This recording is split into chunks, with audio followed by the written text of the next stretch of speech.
Hello everybody, thank you for coming.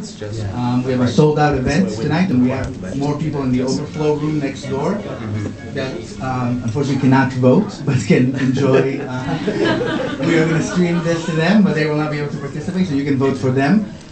I would like, before we start, to go over the technology of this evening with you. So all of you should have one of these, and they should be on the left side, turned to the one that's on. If you could make sure that that is on right now, and if not, turn it on.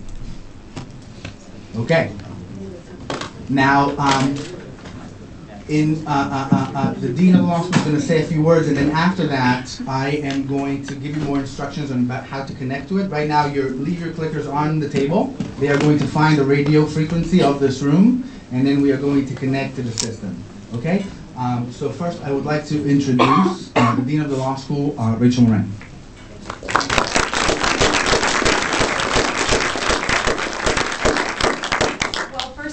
Welcome everyone and thank you for joining us here for this evening. This is actually our first Cybercrimes Moot Court Symposium.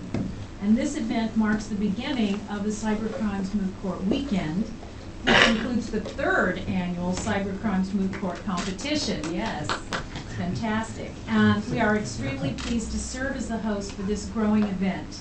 The competition is the only moot court event in the nation that focuses on the intersection of cybercrimes, national security, constitutional law, and the law in general. And it brings students and practitioners together to debate and discuss cybercrimes issues. Now, tonight's debate, Edward Snowden, Patriot or Traitor, and this weekend's events will address matters that go to the very fabric of our country and that affect countless lives, including how far the powers of law enforcement may extend and whether restrictions on digital activity infringe on free speech or the development of new technology. With recent revelations about the National Security Agency's surveillance programs, revelations that continue to arise through Edward Snowden's release of information, the breadth and appropriateness of the government's digital activities have become a common talking point. With the transfer of more aspects of our lives to the digital realm, these issues will continue to dominate political, economic, and legal discourse for years to come. To shed light on some of these concerns, I am extremely pleased to welcome tonight's distinguished guests to UCLA School of Law. We have some of the most knowledgeable, intelligent, and persuasive voices in cyber privacy, freedom, and national security here for this debate. Our participants include attorneys and advocates, members of Mr. Snowden's legal team, and former and current government officials. I am also pleased to welcome our audience members. It will be your job to listen, to evaluate the arguments, and to vote according to what you hear tonight. I would like to thank our event moderator, Richard Cheng, who will also serve as a judge in the moot court competition, for proposing the interactive format for tonight's debate. And I hope you'll notice we actually have the state-of-the-art technology to do the voting process. And really, truly, Richard has been a driving force behind this symposium. I also want to thank Ryan Cow and John Patel, who are advisors to the symposium and judges in the competition, for offering your advice and assistance. And certainly not last but not least, I would also like to thank all of the members of the Moot Court Honors Program as well as the Moot Court Board for their hard work. The board members planned and organized these events, and this would not be possible without their dedication. And I actually had dinner after our big Moot Court, Roscoe Crown Moot Court competition, and heard about this event, and I was really impressed with the creativity, the imagination, the energy, and excitement that the students had as they discussed this upcoming symposium. Now, I also wanted to thank Professor Tom Holm, who is the faculty advisor to the Moot Court Honors Program, for his role in, first of all, helping us to establish the Cybercrimes Moot Court, and then for helping the students to continue to grow it with this symposium. He has a tremendous role in mentoring the next generation of advocates. And finally, again, thanks to all of you for participating in this exciting weekend, and be glad you're enfranchised and are going to be able to vote. And I also know this is going to be an incredibly stimulating debate, and I did want to say these little labels do not indicate the identities of, that's their side. It's not whether they're patriots or traitors. Okay, enjoy everybody. It should be a fascinating night.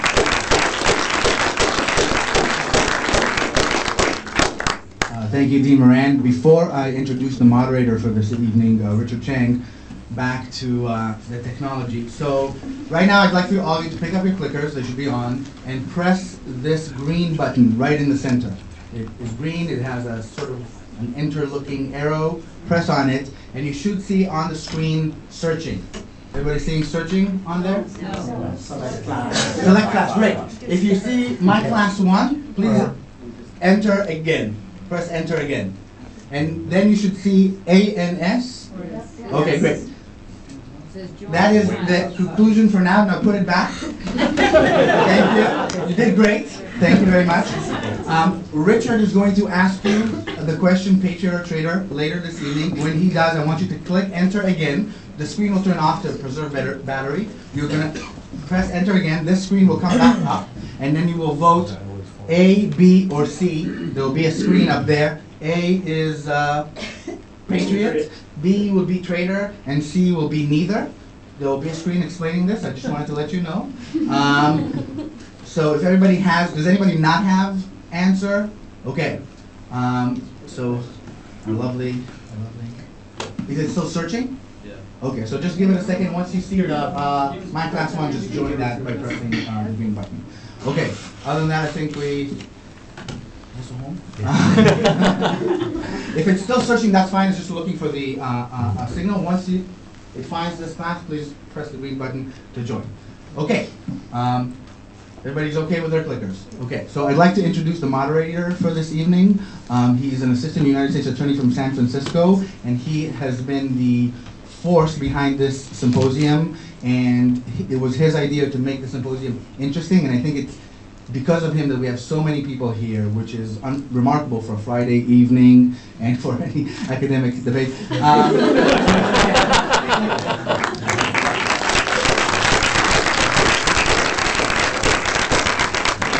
Thank you, ladies and gentlemen. You see the number 67 there?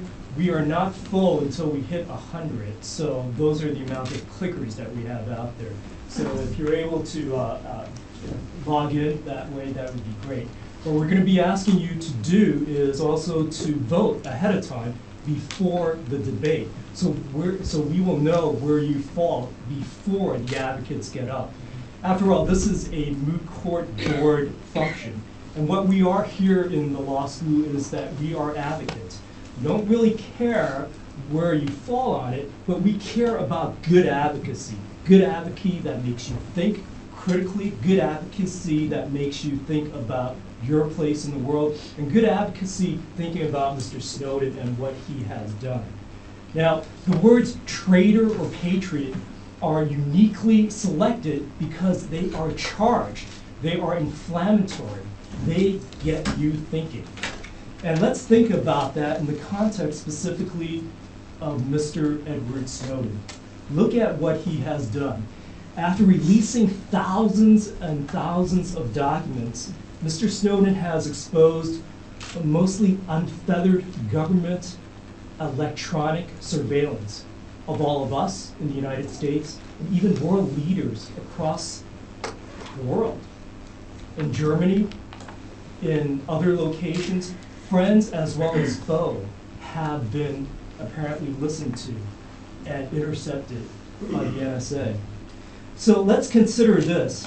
Was Mr. Snowden's actions that of a traitor, which jeopardized intelligence operations ongoing, jeopardized the safety, possibly even the lives of Americans working on behalf of the United States? Or is Mr. Snowden a patriot, making all of us finally aware of what has been just years of ongoing electronic surveillance of all of us?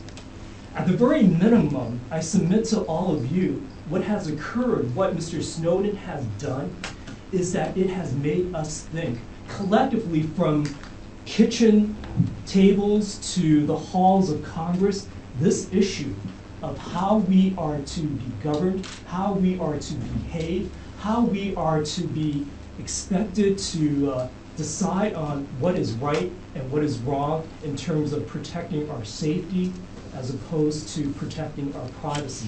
These are issues that Mr. Snowden, at the very minimum, has caused us to take and think about. And at the end of the day, at the end of this debate, I submit to you that you will learn not only more about Snowden, Mr. Snowden, and his actions, but you will learn more about yourself as relates to how you believe you fit in this world and as a citizen in the United States. As we think about this, we have people here to help you and help you understand all the issues that we're talking about. Let me first introduce to you Judge James G. Carr. Judge Carr is currently a federal district court judge in the Northern District of Ohio, who was nominated to the bench by President Clinton in 1994. Judge Rehnquist appointed Judge Carr to the Foreign Intelligence Surveillance Court in 2002. He was made chief judge in 2004 and ended his tenure at the Foreign Intelligence Surveillance Court in 2008. He's a graduate of Kenyon College as well as Harvard Law School. Most recently, and I commend that you all read, his op-ed piece published in the New York Times in July of 2013, where he also testified before the Senate Judiciary Committee, where he recommends, for all the young lawyers out here, he recommends the appointment of lawyers so that they can challenge government requests for surveillance. A new, believe it or not, a new thought that Judge Carr is at the forefront of recommending. Thank you very much, Judge Carr, for being here.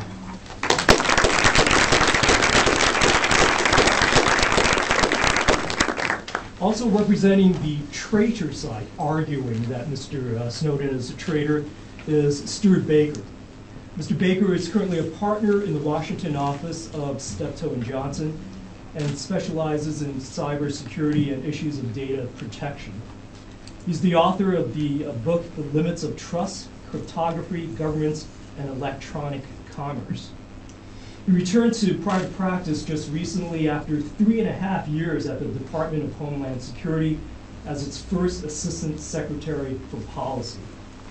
Most importantly, I should say that I guilted Mr. Baker in to attend today because he is most famously our 1974 class of 1976, I apologize, at UCLA Law School, where we graduated #1 in this class. This point doesn't matter. 2 years, what the hell? Welcome, Mr. Baker. We should also say, of course, he was the general counsel and served as the general counsel for the NSA between the years of 1992 and 1994. Thank you, Mr. Baker, for being here.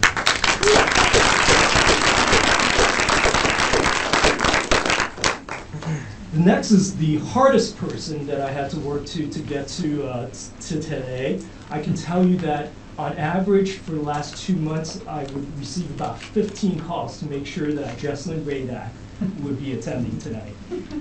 Ms. Radak is currently the National Security and Human Rights Director of the Government Accountability Project, where she oversees and represents persons that are whistleblowers regarding national security and intelligence laws.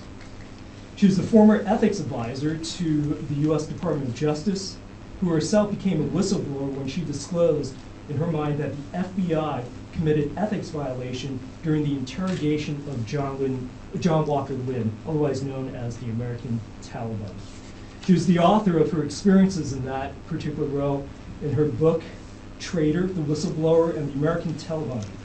She was often published in the New York Times, the Washington Post, the LA Times, the Guardian, and the regular commentary on the NPR as well as CNN. She is a graduate of Yale Law School and has represented NSA whistleblowers including Bill Binnon, as well as Tom Drake, who we are honored to have here in the audience today. Mr. Drake, thank you very much for being here.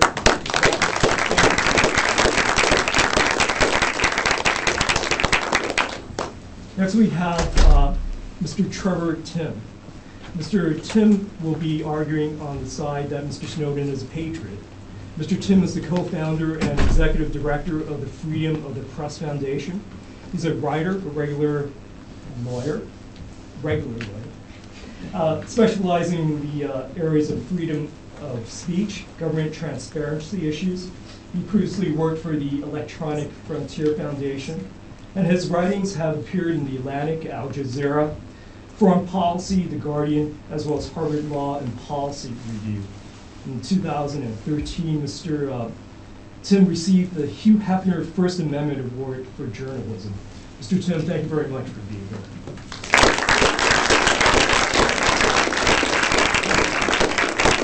Now, here is the most interesting side.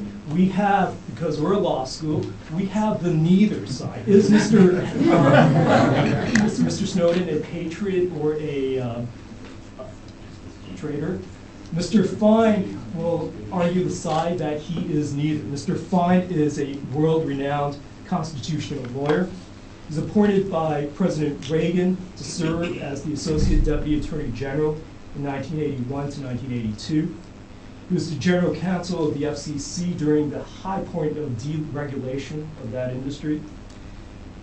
Most recently, I should say, in April of 2009, Mr. Fine criticized President Obama for declining to prosecute Bush administration officials for composing CIA memos justifying torture during interrogations. According to the Washington Post, I won't say all the other words that the Washington Post calls Mr. Fine, but Mr. Fine is called by the Washington Post that he has one singular purpose in life: to promote the fundamental premise of who we are as a people, the right to be left alone. We're especially thankful for Mr. Fine because of all things, and I never thought of saying these words together, he was called out to a constitutional emergency in Georgia, where we had to fly Mr. Fine back out here to Los Angeles just this morning. Mr. Fine, thank you very much for being here.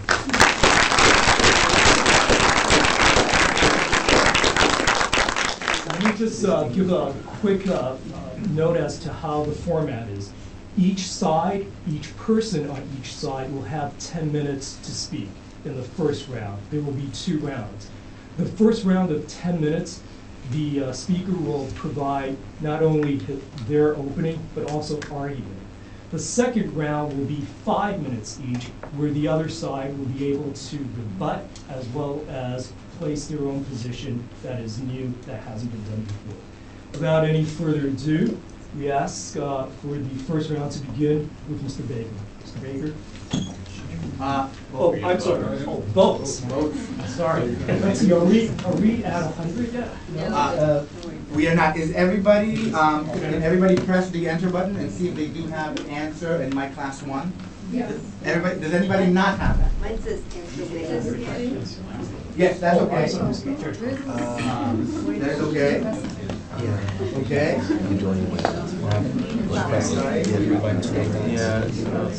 Without answering.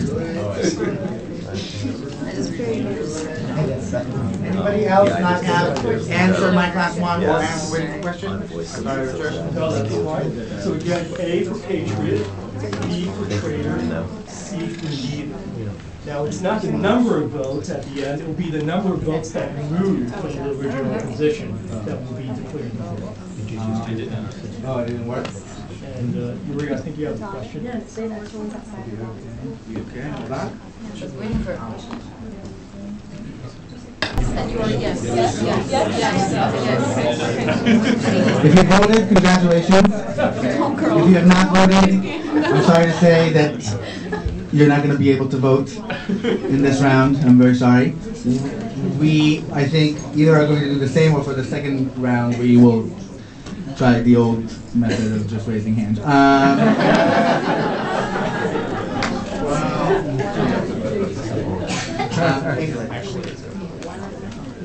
Still 23 seconds. Mine's not working too, just so you know. Here. All right, folks, those are the initial results. 4 of you have voted that Mr. Snowden is a patriot.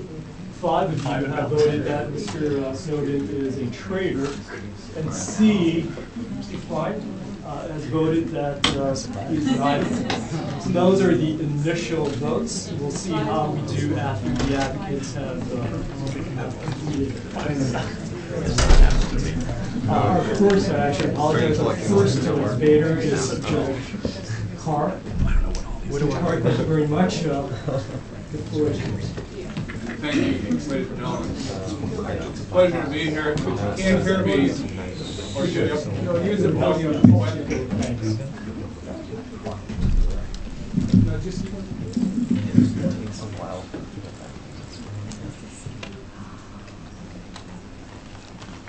It's a pleasure to be here with you, and I must admit that in light of the results, I realize just how daunting my challenge is. However, let me start where I think we should start, and that is with the definition of the terms that we are considering.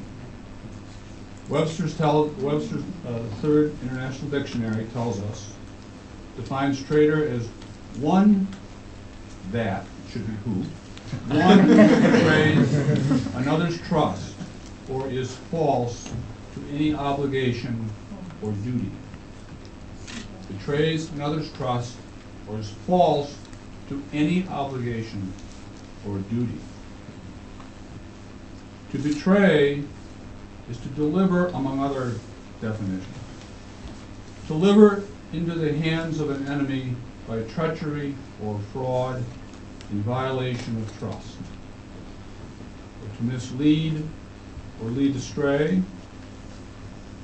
To prove faithless or treacherous.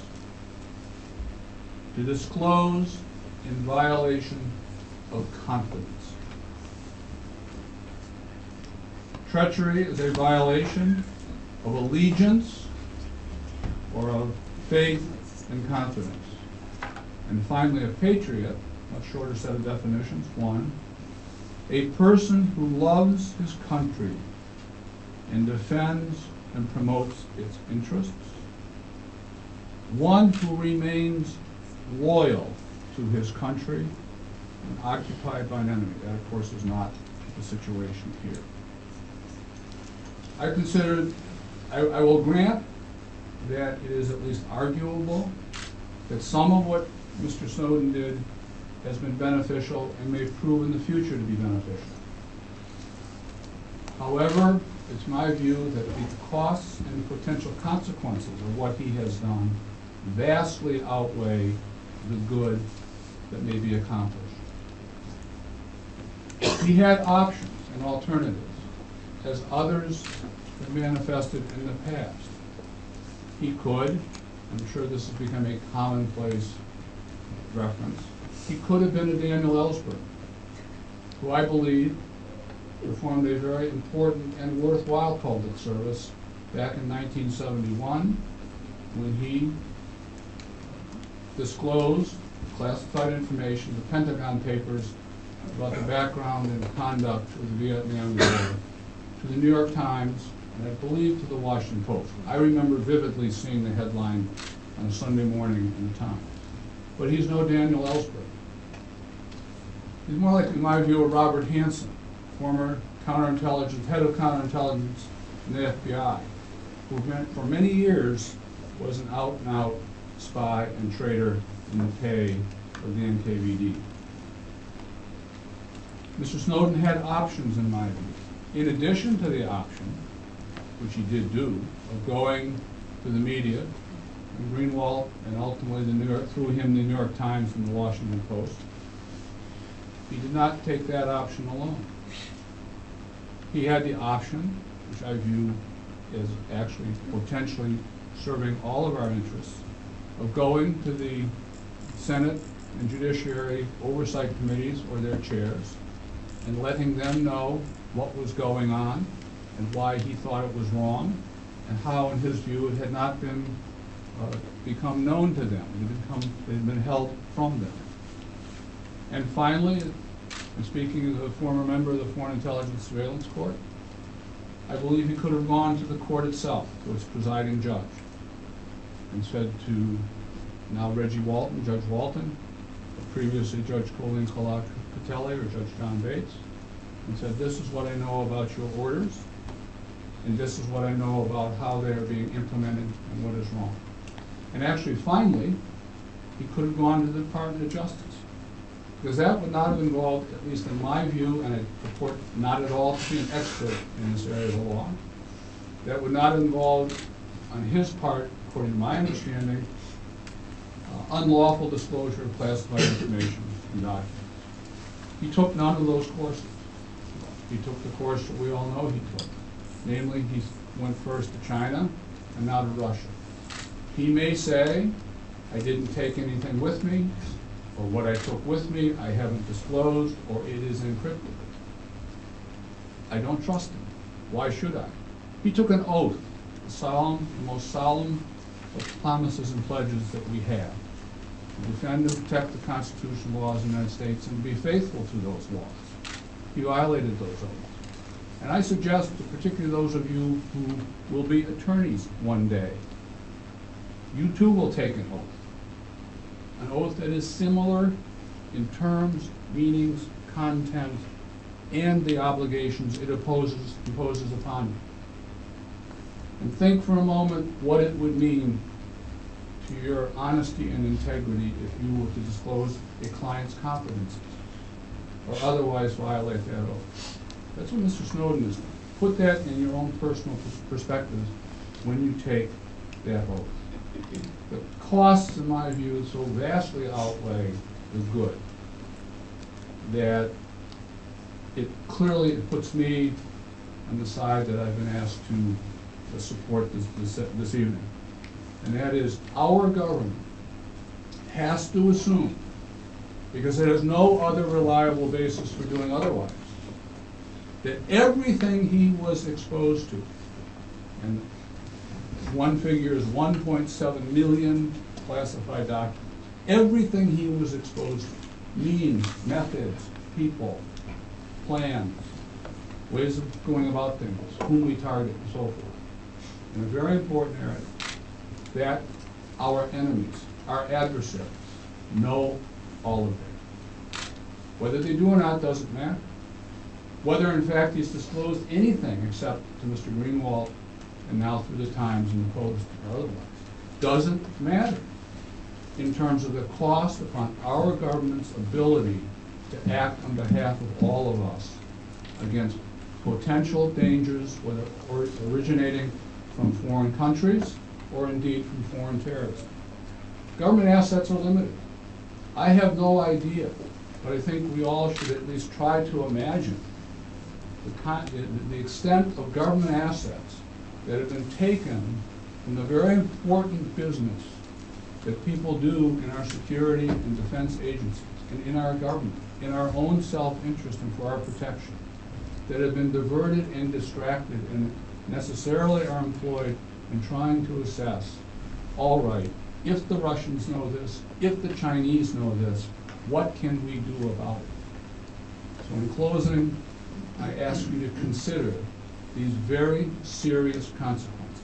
The fact that they may not exist doesn't matter, because we don't know and can never know, and we must assume the worst in this very important and very dangerous situation in a very dangerous world, where I can say, quite honestly, one thing I learned as a member of that court, some of our enemies are. Thank you very much. Thank you very much.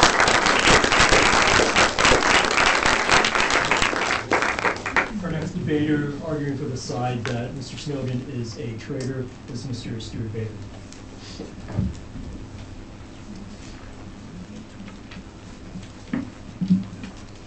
Thanks, Richard. There actually is a big difference between graduating in 1974 and 1976. If I graduated in 1974, I would have supervised Alex Kaczynski on the large instead of being supervised. If you don't know the difference, you really don't belong at UCLA. So I'm going to start with 3 or 4 things that I think ought to be common ground, and then the 3 or 4 things that I think are the fundamental disagreements here. The things that I think ought to be common ground, many of them that Judge Carr covered, it is a dangerous world. If we don't have a good intelligence capability, bad things are going to happen to Americans. We are going to regret them. We are not going to see bad things coming. and the surprises are going to be uglier than they would be if we had good intelligence. Second thing that I think is probably, there are people who don't believe that, who think, the U.S. intelligence capabilities are a force for evil. If you believe that, I think you're definitely in the minority, and I hope that most people believe that we should have strong intelligence capabilities. The second thing is you can't debate our intelligence capabilities and how to control them in the public without disclosing all of the things that you're discussing to the very people you're trying to gather intelligence about. Your targets are listening to the debate. They're listening harder, frankly, than most Americans are listening. And by the time you're done debating the techniques and the targets and the limits, the targets are going to have disappeared. They're going to have moved off of the areas of intelligence gathering that you're focusing on and into the areas that you're not allowed to go into or that you can't go into. So you simply can't debate this the way you would debate healthcare in public. Third area that I think there ought to be agreement on is that these are important government powers that could be abused, and there needs to be oversight, and we need to look for ways to check that. We just can't rely on publicity to check that without actually compromising the capabilities themselves. We have built in the United States a set of protections and restrictions on our intelligence agencies that no other country has tried to fully imitate.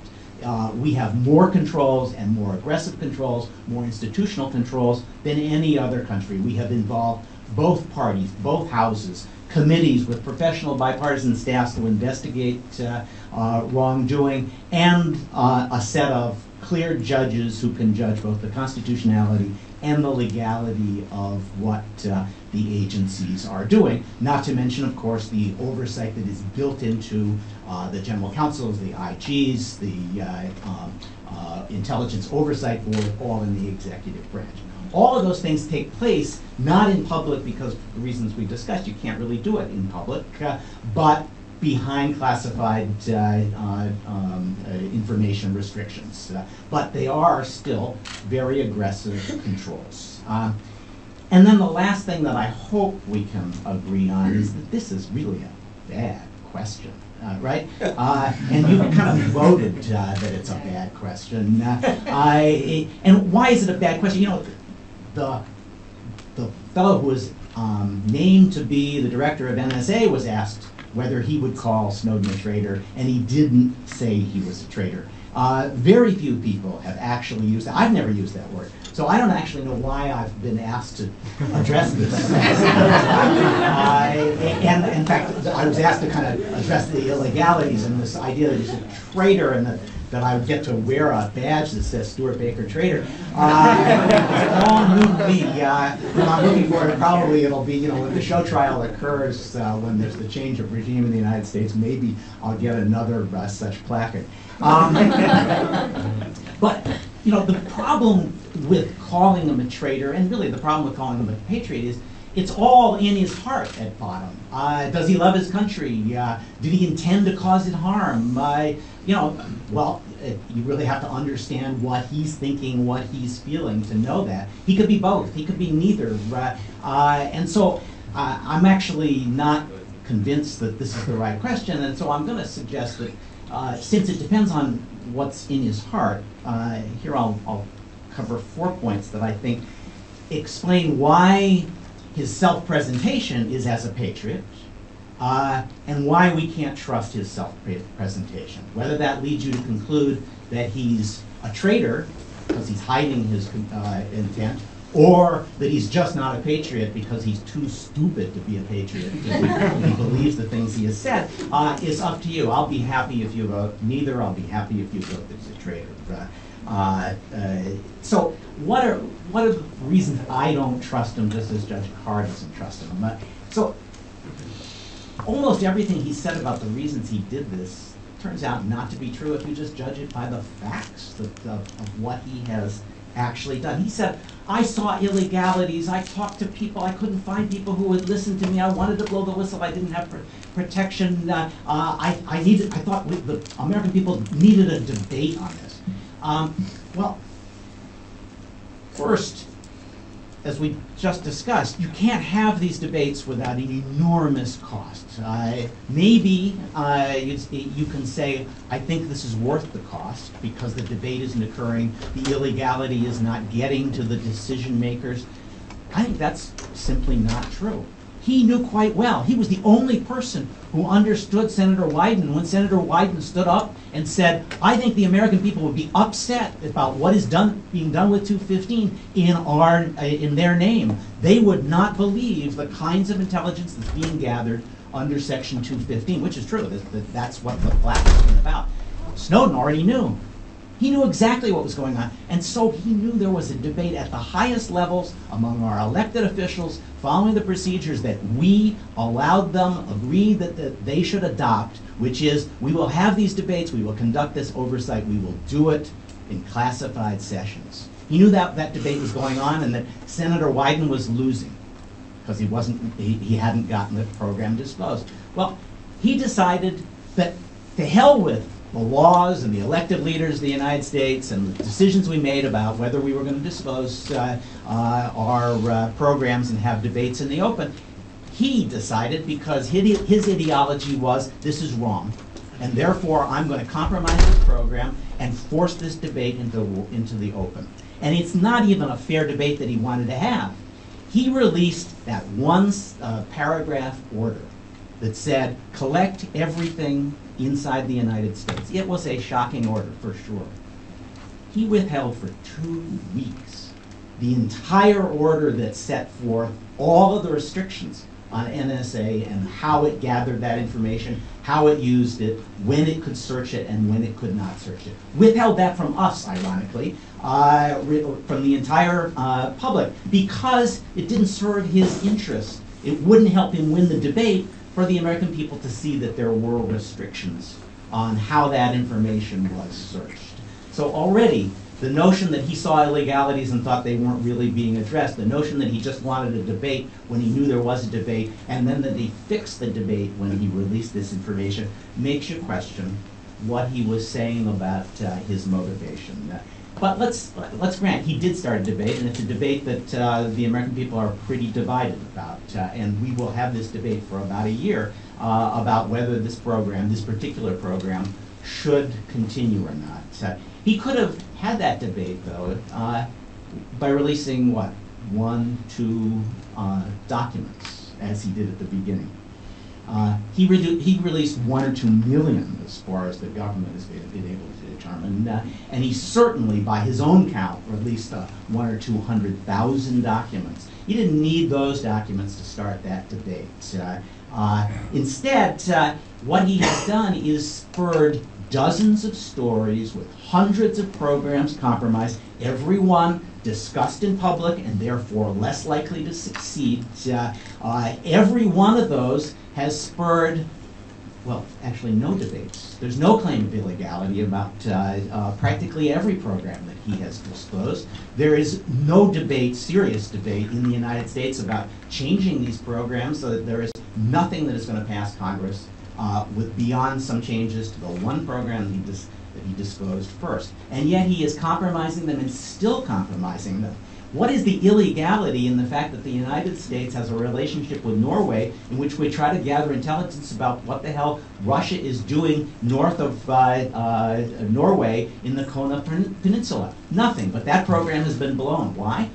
Who knows? He just felt like it. We have a relationship with Sweden to gather intelligence on Russia. There's nothing illegal about that. He's blown that program. Again, why? Who knows? He just felt like it. We serve viruses to the Taliban, and a damn good thing too. Is this a scandal? This is what intelligence agencies do. He's blown that program too. And on and on and on, program after program. You can't keep up with the damage that he is doing in the name of what? Well, not a debate, because there isn't a debate over these programs. You can barely read the stories. I have trouble getting through them. So he's changed his tune about what he's trying to do. He's not against spying, he says. I'm against mass surveillance and turnkey totalitarianism. And all of these programs are somehow about mass surveillance, and I'm entitled to disclose those because mass surveillance is bad, unlike regular spying. Well, he disclosed an entire 50-page catalog of tools that the National Security Agency uses to gather intelligence on foreign spies and terrorists and terrorist organizations. It is a catalog of tools that you use to get close to somebody. Here's one of them. USB cord. A special USB cord that, when it's plugged into somebody's computer, starts to broadcast the information that's on the computer. And if you're close enough to that computer and you know it's been plugged in, you can read the broadcast. Could there be anything further from mass surveillance than a one-off surveillance of one target that you've identified and gotten a USB cord in the hands of? And yet, the program will never again work against our sophisticated adversaries. Worse, every tin pot dictator in the world who had no idea, they don't have research capability to do new surveillance techniques, thanks to Edward Snowden, this catalog is in the hands of every one of them. And they're going through it saying, wow, proof of concept, I can, now I know you can do this. I know about how much it'll cost. I want 10 of those, because I want to start surveilling my people using all these cool new tools. If there's probably the worst development for human rights in countries around the world that have authoritarian governments was the release of that information by Edward Snowden.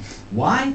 Well, who knows? It's just, it's not mass surveillance. It's just, it's cool, I guess. His justification for these things doesn't match the harm that he's doing or the programs that he's releasing. And then finally, for a guy who believes in fighting turnkey totalitarianism and mass surveillance, he's been remarkably selective about who he calls out on that. He's called out the Brits a lot. He's called out American allies a lot. He's called out the National Security Agency a lot. He's damaged every one of them and their capabilities. And that's it. The spying on Russia, he had nothing to say bad about Russia. It was the spying on Russia that he wanted to expose. He gave a speech. I was at the Oxford Union doing a debate like this, and he gave a speech a couple of nights before when there was mass surveillance and blood in the streets and turnkey totalitarianism turning the key in the Yushchenko government in Kiev. And he gave an impassioned speech about the evils of the National Security Agency's overclassification of data. Really, that's the most important issue he could address at that time. He gave a speech to South by Southwest, talked for an hour. The Crimea was still feeling the tank treads from Russian invaders. And he talked for an hour. The key was turning on totalitarianism in Crimea, and he had nothing to say about it. He basically has chosen to target U.S. capabilities and our allies' capabilities, and to be absolutely silent on Chinese and Russian and Iranian and Syrian capabilities. Now, maybe it's because he doesn't know as much about them, but you only have to read the paper. And who knows what is in his heart? Maybe he really is so stupid that he doesn't understand how much harm he's doing in the course of this debate, or so arrogant that he loves releasing this information so much, and the attention it gets, he doesn't care what the cost is. That's the defense to being a traitor, that he's just too dumb to be one. I'm not going to say that isn't possible. I think he's a real ideologue. He described once Rand Paul as dreamy. But it's also possible that he has come, and there are respectable journalists and authors who have suggested that there's strong evidence that basically he has been either duped or suborned into doing the work of the Russian government. And he certainly has. There is no doubt that the effects of what he has done is massively helpful to the Russian government and massively deleterious to U.S. national interest. If he intends it, he's a traitor. If he doesn't intend it, he's too stupid to be a patriot. Thank you.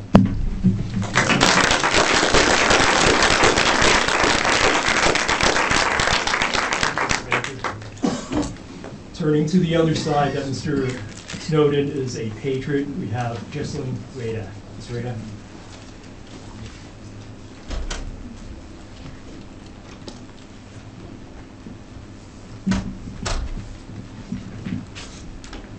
I'd like to thank the UCLA Moot Court Honors Program for the invitation to be here today. Ladies and gentlemen, former National Security Agency contractor Edward Snowden is a patriot who is willing to sacrifice his life to rein in America from becoming a surveillance state and restore it to the democracy that it's supposed to be. As an initial matter, it is very important to define the terms that we are debating. The dictionary definition of traitor is one who commits treason. According to the US Constitution, which we're apparently still using, treason against the United States shall consist only in levying war against them or in adhering to their enemies, giving them aid and comfort. A number of high-level government officials have accused Mr. Snowden of treason, including Senator Dianne Feinstein and Representative Mike Rogers. Former CIA Director James Woolsey proclaimed that Mr. Snowden should be prosecuted for treason and hung by his neck until dead. And former UN Ambassador John Bolton said he ought to swing from a tall oak tree. It's astonishing that any American would suggest lynching my client, a practice from one of the darkest chapters of US history. Putting aside punishment, however, the crime of treason is not even one with which Mr. Snowden has been charged by the government, which has hardly been shy about prosecuting whistleblowers. Based on the plain language of the Constitution, Mr. Snowden clearly has not committed treason. He has not levied war against the United States, but rather disclosed documents of significant public interest to journalists that evidence mass secret surveillance against millions of innocent citizens that has done nothing to thwart a terrorist attack. All facts to which the government now admits. Nor has Mr. Snowden adhered to US enemies. He disclosed documents to journalists in Hong Kong, a region completely different from mainland China, and as an expert in whistleblower law, one of the only safe places from which he could do so. And while the other side proclaims that my client fled to Russia or is helping Russia, the only reason that Mr. Snowden is in Russia is because the US revoked his passport while he was in transit to Latin America. As Mr. Snowden testified last week to the European Parliament, I love my country and I have risked my life, my family, and my freedom to tell you the truth. That is the very essence of a whistleblower, the legal definition of which is someone who discloses what he or she reasonably believes to evidence fraud, waste, abuse, or illegality.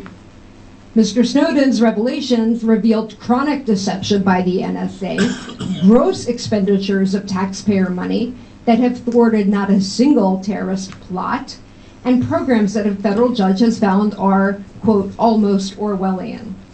Unfortunately, whistleblower protection laws specifically exempt national security and intelligence whistleblowers, and contrary to what President Obama claimed, contractors like Mr. Snowden are exempted from his recent policy directive. Likewise, going through channels is virtual entrapment. My client, NSA whistleblower Thomas Drake, complained about surveillance through every conceivable internal channel, to his boss, to the NSA General Counsel, to the Department of Defense Inspector General, and to 2 congressional 9/11 investigations.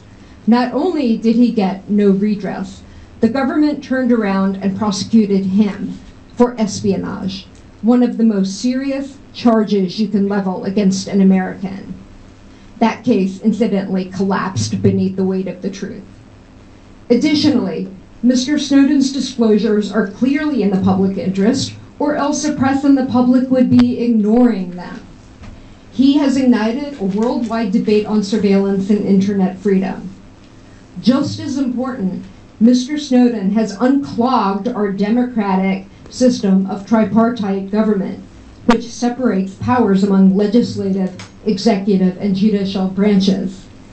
When it comes to one of the largest surveillance secrets since 9/11, indiscriminate mass domestic surveillance, 2 of these branches have been unable to function properly, if at all.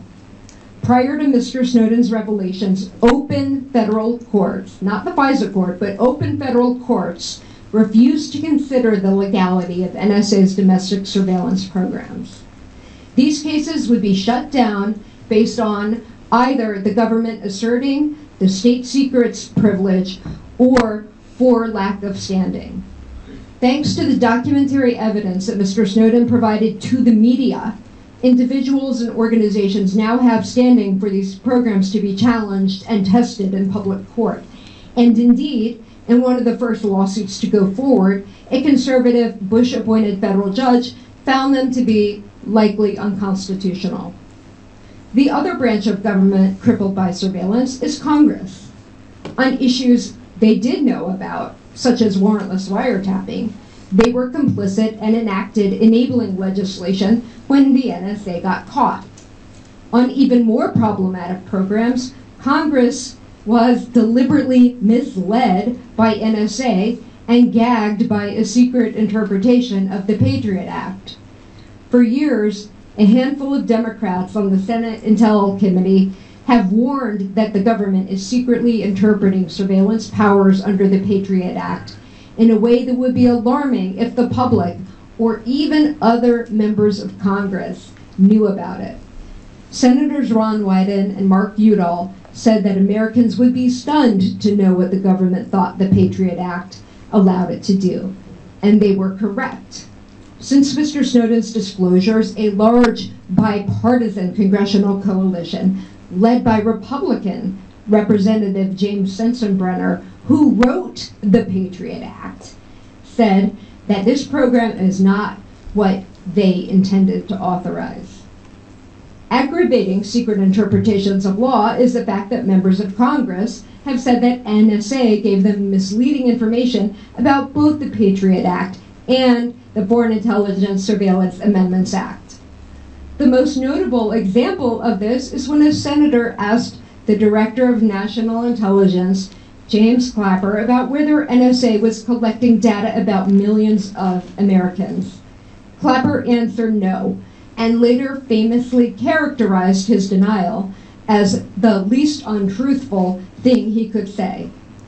Thanks to Mr. Snowden, however, there are now currently some 24 bipartisan bills in Congress aimed at reforming mass surveillance.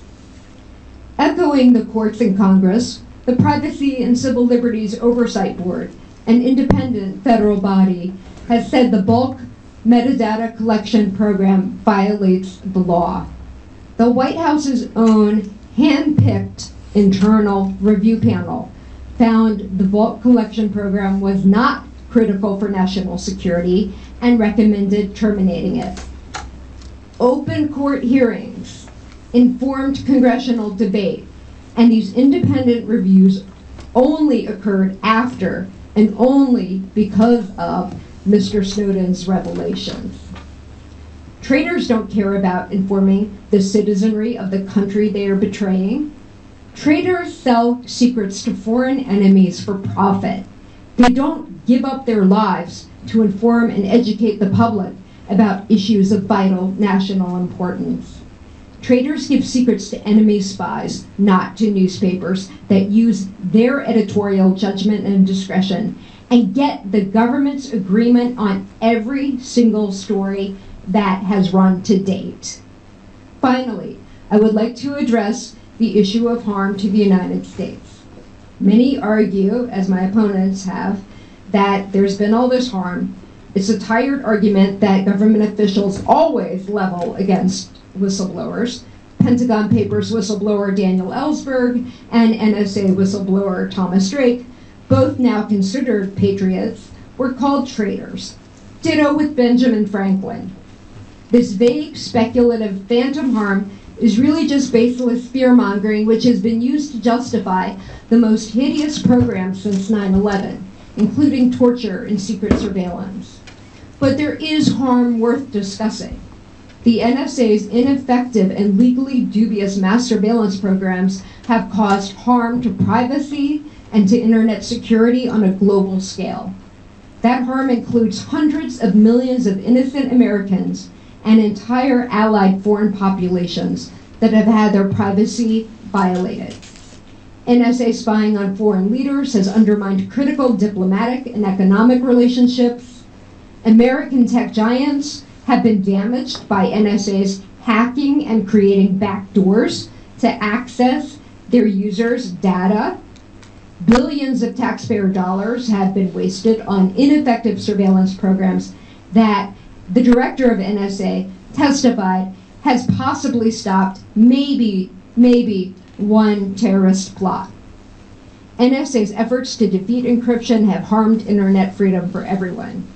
A chorus of 2 NSA directors, congressmen, journalists, judges, and independent review panels agree that mass surveillance has failed to thwart a single terrorist plot, invades privacy and threatens civil liberties, and is of dubious legality.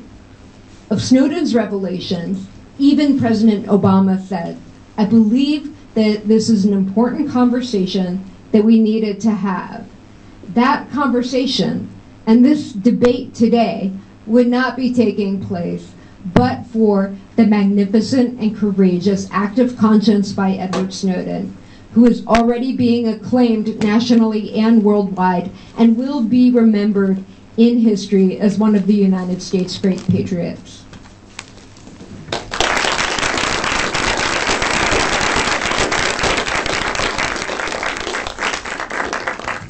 Thank you, Ms. Rada.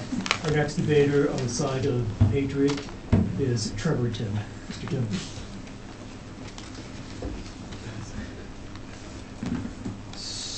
Thanks for having me. So I'd like to start off disagreeing with what Mr. Baker hoped that we would all agree on, and that is the idea of being able to debate surveillance in public. I think what separates us from countries like Russia and China is that we can have these types of debates with an informed public that is completely aware of what types of surveillance are available to governments and what the legal standards are. We have to differentiate between actual targets, which of course we're not debating. We're not debating who specifically the NSA is going to spy on, but whole surveillance regimes. And that, if we didn't debate that in this country, the Fourth Amendment would be classified, but it's not. And what Edward Snowden exposed was these secret reinterpretations of law that the American public had no idea about, and if they did, may have decided to vote differently. I mean, obviously the main example here is the Patriot Act, where Section 215, which talks about tangible things and lowers the legal standard for surveillance in other respects, or at least the authors thought it did, ended up allowing the NSA to collect every single phone call record in the United States. And when the debate was going on in 2011, there were a couple senators who were trying to raise alarm about it, but the American people didn't really hear them. The Congress didn't really care. The Patriot Act ended up passing in a landslide. In 2012, the FISA Amendments Act was up for reauthorization. The same thing happened. This was just a couple years ago when all these reauthorizations happened. And, it's amazing to see where we've come in a year. And that's what I really want to focus on right now, is the amount of change that Edward Snowden has brought just in the 8 months since we've known his name. And, when you look at the way Congress was debating this law a year ago to what we see now, with over 24 bills in Congress that aim not to just rein in the Patriot Act reinterpretation, but reform the FISA court, bring more transparency to all intelligence agencies, and there are hosts of proposals on the table, even by the president's own handpicked panel, which go far beyond that, which talk about how the NSA deals with breaking encryption and how it deals with emerging technologies, which are equally important, which we can get to in a few minutes. But I want to talk a little bit about two legal cases that really drive home the point about how much change Edward Snowden has forced in this country and how good it is for democracy. Just a couple months before he came out, the ACLU was in front of the Supreme Court. They were trying to challenge the FISA Amendments Act. And the government was arguing that not that the FISA Amendments Act was constitutional, but that the ACLU didn't have standing to challenge it. Their clients were journalists, human rights workers, and lawyers who were at the most risk of coming under this surveillance because the FISA Amendments Act kind of reinterpreted the way we think about surveillance. They took away individualized suspicions so the government could target groups of people, large groups of people. And they didn't need probable cause. The legal standard was much lower than a normal warrant. And so it was quite clear that these people were probably talking to people that were being spied on. But of course the government kept that secret. And so the Supreme Court ruled 5-4 that the plaintiffs didn't have standing, and because they couldn't prove with a certainty that it was happening. But just reading the language of the bill, you would know they were. Justice Breyer, in his dissent, characterized this as saying, perhaps despite pouring rain, the streets will remain dry. And 3 months later, we found out, of course, that he was right. And so what Edward Snowden really gave to us was this ability to challenge these laws in court. The first thing that came out was the Verizon court order. It turned out that the ACLU was a Verizon customer, and now it turns out that they have standing for their new lawsuit. The second case I want to talk about is a case that EFF brought, the organization I used to work for. When Ron Wyden first came out with his statements about the Patriot Act, we actually sued under the Freedom of Information Act to find out more about that secret interpretation. For about a year and a half, the government dragged its feet so much they would not even give us a single word of that opinion or what it was about or anything.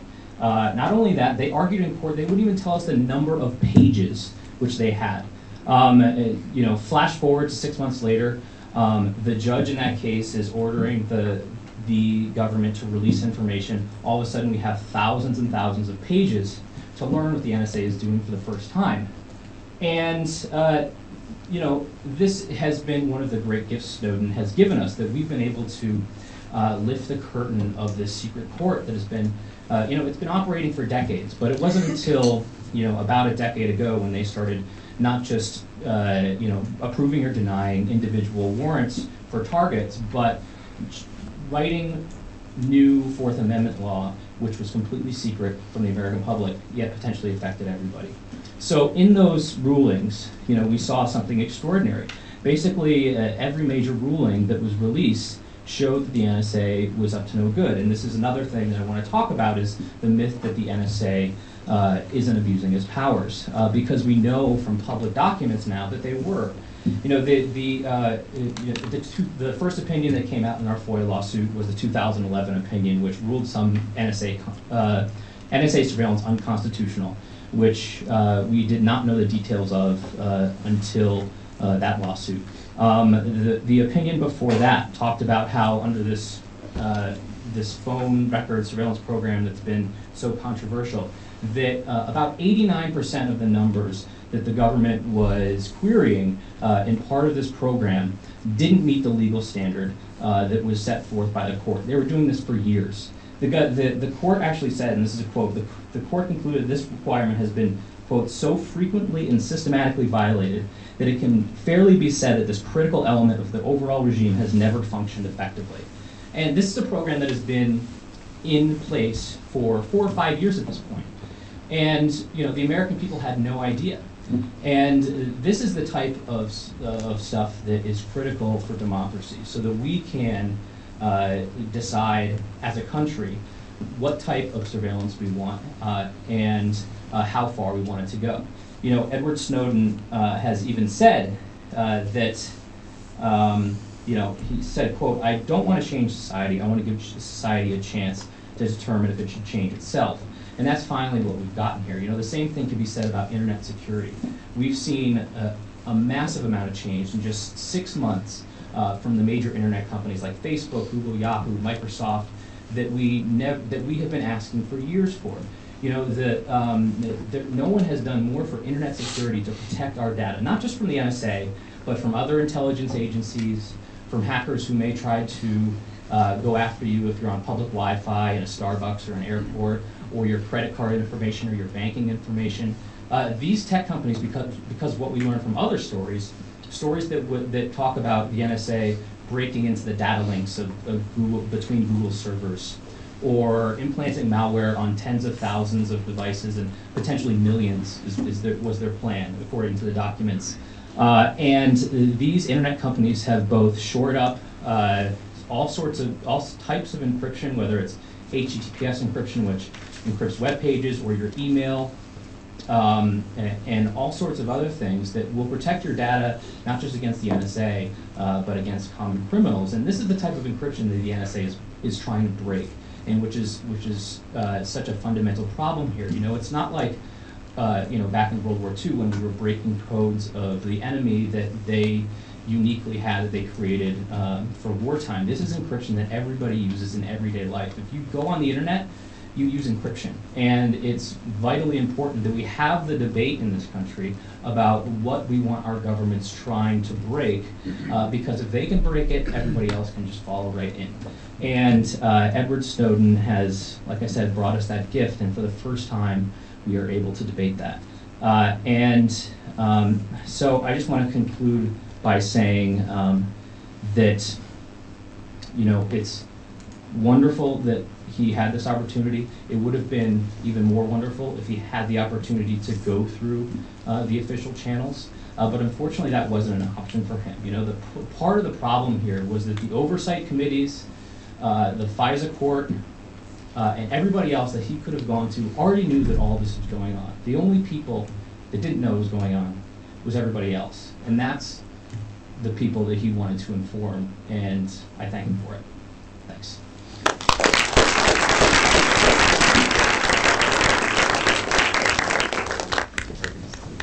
Ladies and gentlemen, arguing for the side of neither is Mr. Vine. Thank you. I have to disclose a conflict of interest, not only myself, but I believe everyone in the audience, because it was Mr. Snowden's disclosures, as his supporters have pointed out, that enabled my clients, Rand Paul, FreedomWorks, and all members of the class, which include everybody in this room, include every American who's made a phone call since May of 2006, have standing to challenge the constitutionality of the telephony metadata program of the NSA that's conducted without warrants. You are all members of the class. I guess you could opt out, but we're seeking to have the NSA purged from its database. I don't even know. You could still volunteer your telephony metadata from the NSA's, the greatest accumulation of data in government's hands in the history of mankind.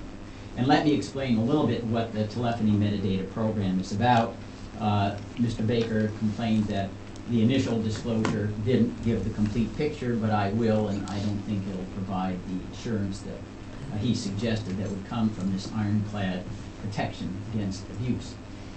Since May of 2006, the Foreign Intelligence Surveillance Board, every 90 days, as regular as the sun rises in the east and sets in the west, has approved the collection by the NSA from all the phone companies of what's called metadata, the call number that's made by the user, the participating call number, the duration and the time. Although location data is not included, you can tell from the trunk location of the phone call pretty well where the call is being made from. It gathers that information on every domestic and international call any one of you makes. At the time of the collection, there is no suspicion that any of those phone numbers is related in any way to an international terrorist organization or international terrorism in general. They just collect all of it. Now, it is said in the applications for this authority that this metadata is relevant to an unauthorized investigation, including an examination of international terrorism. But it's an odd interpretation of relevant to something that hasn't, this is business records that don't even exist yet. That is, they've authorized the collection of your telephone numbers that you will dial that don't exist as being relevant to an international terrorist investigation that hasn't begun yet. Now also, what is done with the metadata? First of all, you need to know is despite the claims that it's under vital security, it has not been upgraded since Mr. Snowden's disclosure, so I don't know what protection they're talking about since Mr. Snowden was able to gather, according to the NSA's own statements, 1.7 million records. But what purports to happen is that initially, until President Obama recently changed the standard, the gurus, there were supposed to be 22 gurus at the NSA, would decide whether a telephone number abroad, there was a reasonable and articulable suspicion that a telephone number abroad was related to an international terrorist organization. Now, it's unclear what threshold of evidence satisfied what they call the RAS standard. And this reasonable and articulable suspicion was not something that was evaluated by any judge or outside party. It was just unilaterally made by the NSA. And with that suspicion, they would then search all of the telephone numbers in the database to see whether there was a match. And if there was a match, that's called the first hop. There would be a second hop. If there was one match, they'd see all the other phone numbers that had called the number that was matched. It's called the second hop. They would then examine those phone numbers to see whether they were connected to the international terrorist organization phone number. And they didn't stop at the second hop. There was a third hop. And if they talked, if anyone who talked to anyone in the second hop would also have their number then searched to determine whether it was connected to an international terrorist organization. As Judge Richard Leon pointed out in his opinion, which found that the program is likely unconstitutional, suppose somebody in the hop was Domino's Pizza. You would end up searching literally tens of millions of telephone numbers. In any event, since May of 2006, the NSA has been collecting all this telephony metadata on all of our international and domestic calls. According to two panels appointed by President Obama, the program has foiled 0 terrorist plots, and they had access to classified information. And it's not been disputed seriously by the NSA itself. Indeed, the NSA, when initially was explaining to the FISA court why it was critical that the program continue after their massive violations created qualms, I believe it was Judge Reggie Walton, came back and said it is a vital, indispensable program in fighting international terrorism. But then in the recent court suits that have required affidavits from the NSA, the FISA courts operate in secret and there's no adversarial relationship. In the open court proceeding for Article 3 courts, it's no longer indispensable, but it's maybe helpful in conducting international terrorist organizations. So you see, they've watered down their claims once the sunlight was cast upon what they've done. But I want to address, I think, a larger philosophical issue when we examine Edward Snowden, was he a traitor? I don't think he fits certainly the constitutional definition of treason. Is he a patriot? And patriotism was defined by Thomas Paine at the founding, a citizen who protects his country from his government. And I think that if we look at the Fourth Amendment as part of what this country is about, we see that he certainly seems to fit on that side more than treason.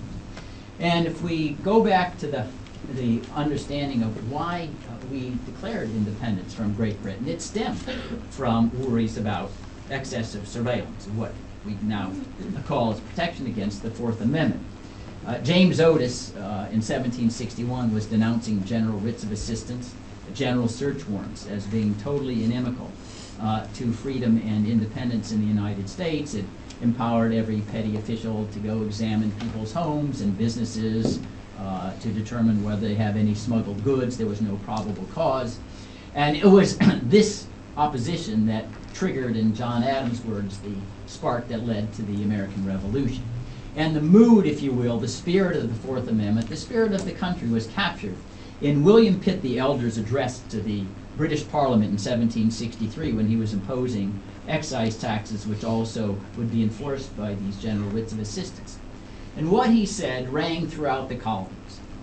The poorest man in his cottage may bid defiance to all the forces of the crown.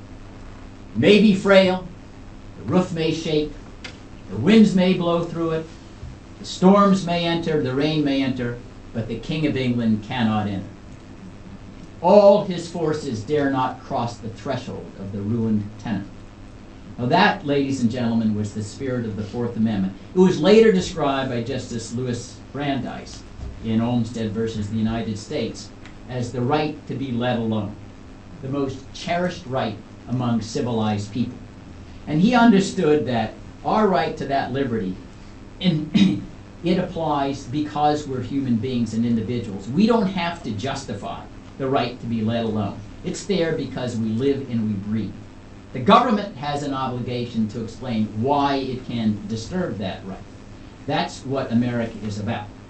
And in my judgment, the NSA's program that Mr. Snowden disclosed clearly has it inverted. The NSA's attitude, even with the concession that has foiled no terrorism plots, despite gathering this telephony metadata for 8 years, is that, aha, true enough, but we need to continue because now we have a comfort level, there's nothing to discover. So we spy on innocent people in order to receive that assurance. Well, that's an odd argument. Maybe we should have the NSA or FBI go search the closets of every home in the United States in hoping that maybe Osama bin Laden's cousin will be there. And if they discover nothing, it'll be fully justified because now we have a comfort level. There's nothing there. Osama bin Laden's children are not hiding in any closets. Now that certainly is not the Fourth Amendment that the United States adheres to, not the Fourth Amendment that the Senate Intelligence, House Intelligence Committee should be upholding. By the way, Mr. Snowden working for Booz Allen was not taking an oath of office, unlike Dianne Feinstein. And if you want to know who could prevent, who is violating their oath of office, let's take an examination of not only Ms. Feinstein, but others now on the Intelligence Committee to uphold and defend the Constitution of the United States, which includes the speech or debate clause. Now, if we want to prevent any future Ed Snowdens, it's right in the hands of the Dianne Feinsteins to emulate what Mike Gravel did in 1972. He was one who also received copies of the Pentagon Papers from Mr. Ellsberg. And he read all of them, 47 classified volumes, into the congressional record. The Nixon administration began an espionage investigation, and there's a lot of litigation that went to the U.S. Supreme Court. In a decision styled United States versus Gravel, the court held, under the speech or debate clause, any member is entitled, with impunity, in the course of their legislative duties, to read classified information or otherwise into the congressional record. So with this speech or debate clause immunity, what was the Senate Intelligence Committee doing? Now, Mr. Baker says, well, they're having great oversight, they knew about it. But it was all secret. The reason for oversight is what? To provoke a public debate, so that we, the people, we who have government by the consent of the government, can weigh in on what the policy ought to be. And in fact, that is exactly what happened in 1975 and 76 with the Church Committee, the Pike Committee reports, open debate that Mr. Baker says can't happen, that ended and culminated in the Foreign Intelligence Surveillance Act that Mr. Baker was enforcing when he was in the government. That was the result of open public debate. And at that time, there are those who anticipated Mr. Baker, John Powers, one that said, oh, our entire intelligence community will collapse if we have these hearings. They lasted a long time. And we exposed what the CIA called the family jewels. This was some 790 incidents of unlawfulness that the CIA had perpetrated over all the years without any government oversight, including spying on Americans, including most recently the revelation that one of the targets of the spying was who? Chairman Frank Church of the Senate.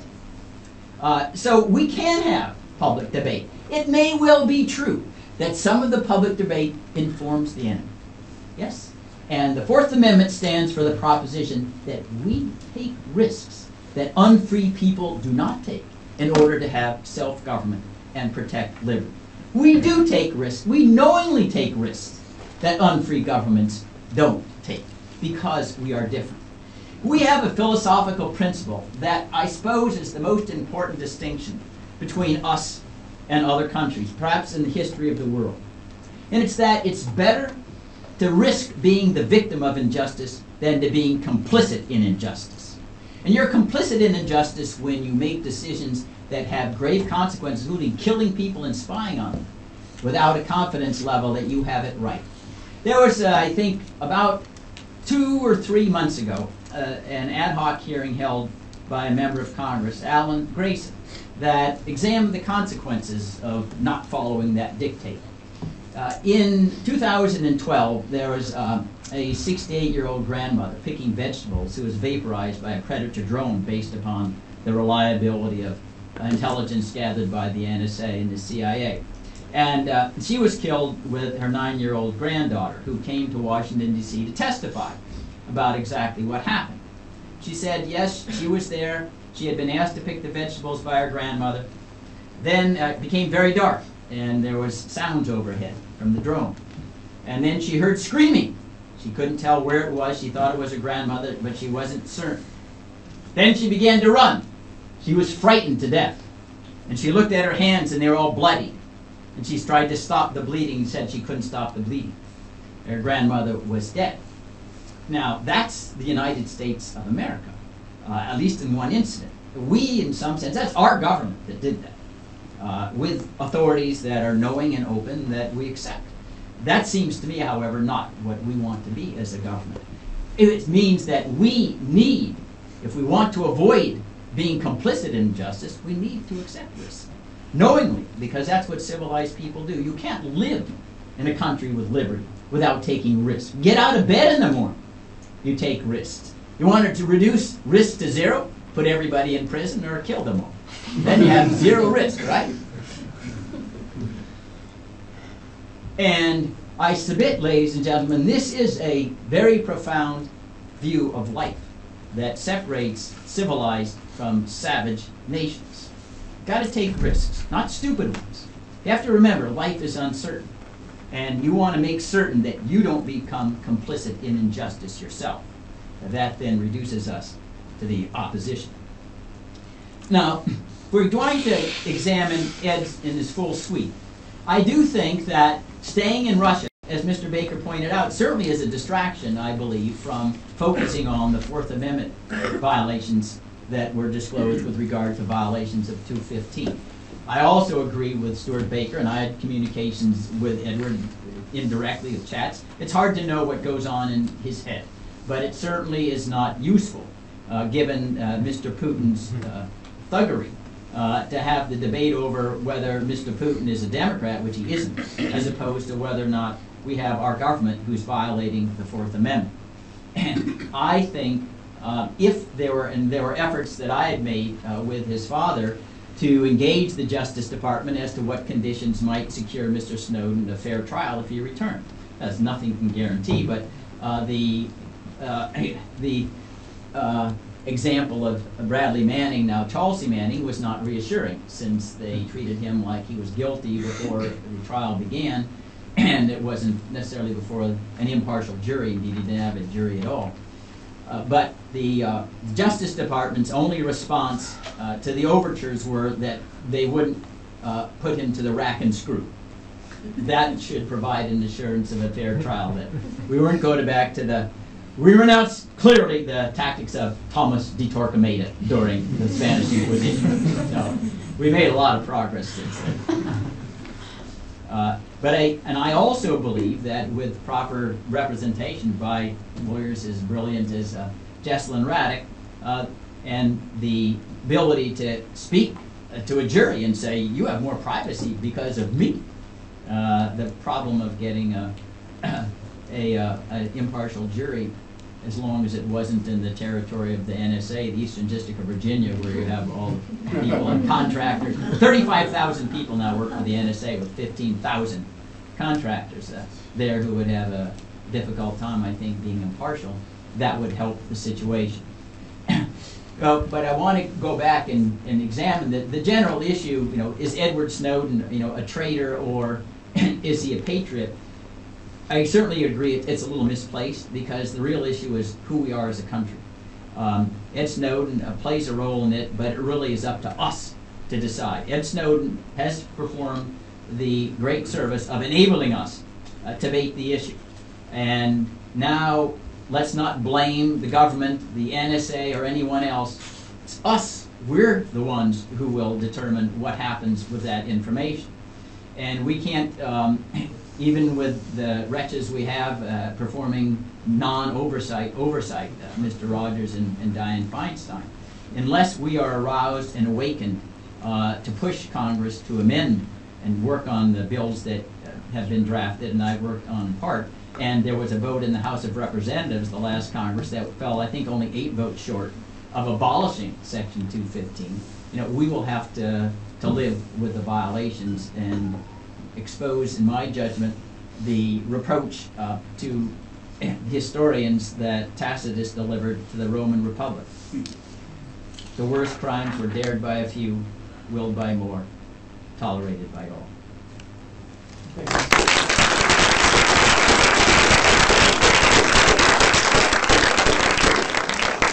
Just a note that was all done without notes by Mr. Patriot. We have 5 more minutes for each person as closing, and Judge Carr. Judge,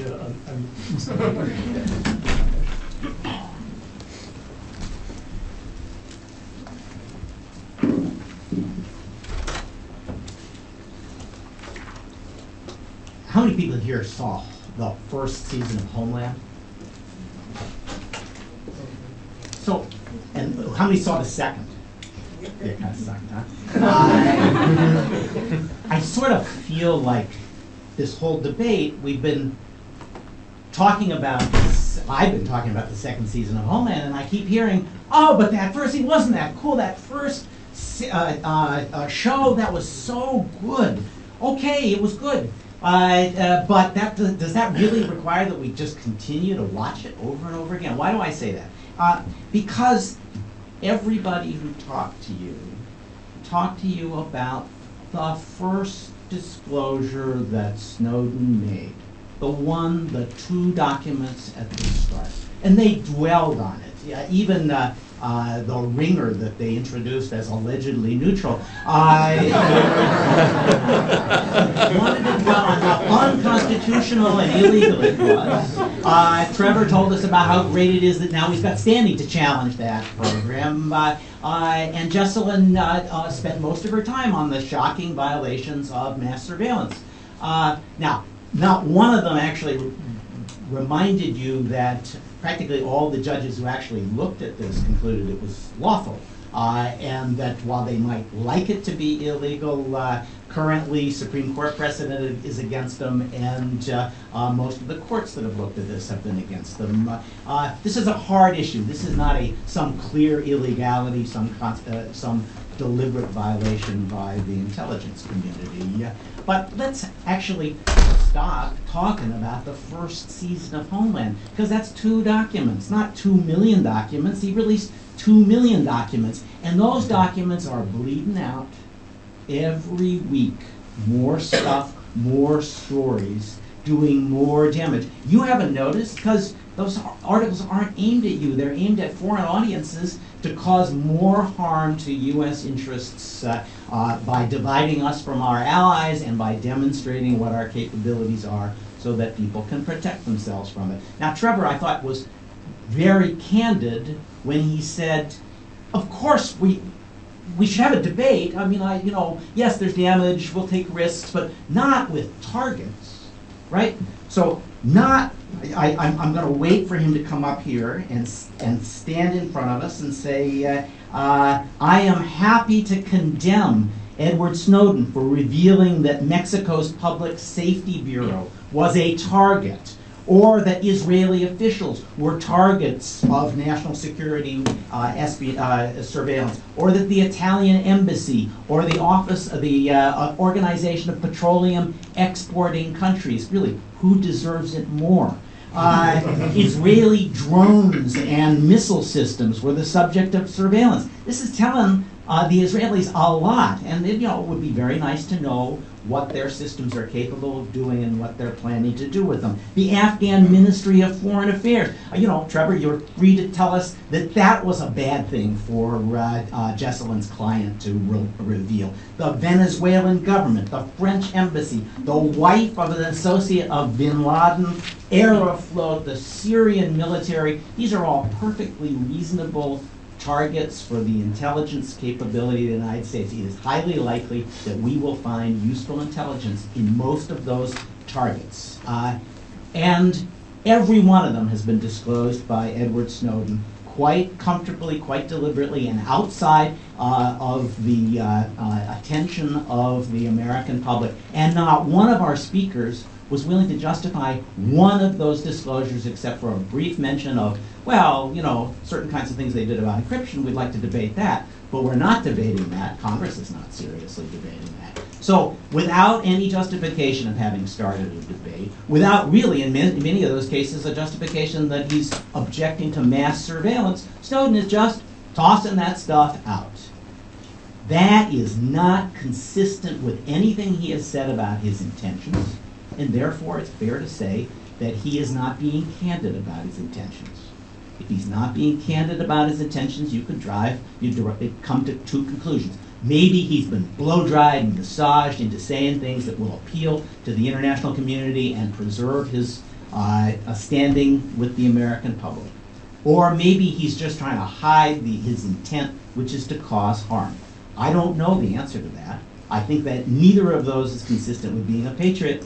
Whether you vote neither or vote that he is a traitor, it matters not to me. Frankly, I'm not sure how I'm going to vote, but he is clearly not a patriot, and nothing that has been said in 30 minutes of discussion justifies any of the things that he has done.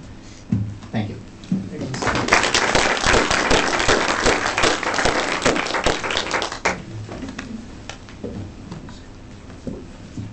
I must say that I feel betrayed.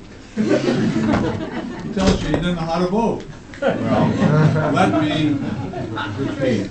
I think quite firmly, and I remain unconvinced to the contrary, that Mr. Snowden is a traitor. I will acknowledge in a heartbeat, which is why, quite candidly, I didn't turn to the constitutional definition, taking up arms against the country or attempting a life upon the sovereign. In this case, of course, the president. Yes, that's the constitutional definition of treason. But that's not all that a traitor is or what a traitor does. The traitor does not have to take 30 pieces of silver. The traitor does not have to attempt to bear arms against this country.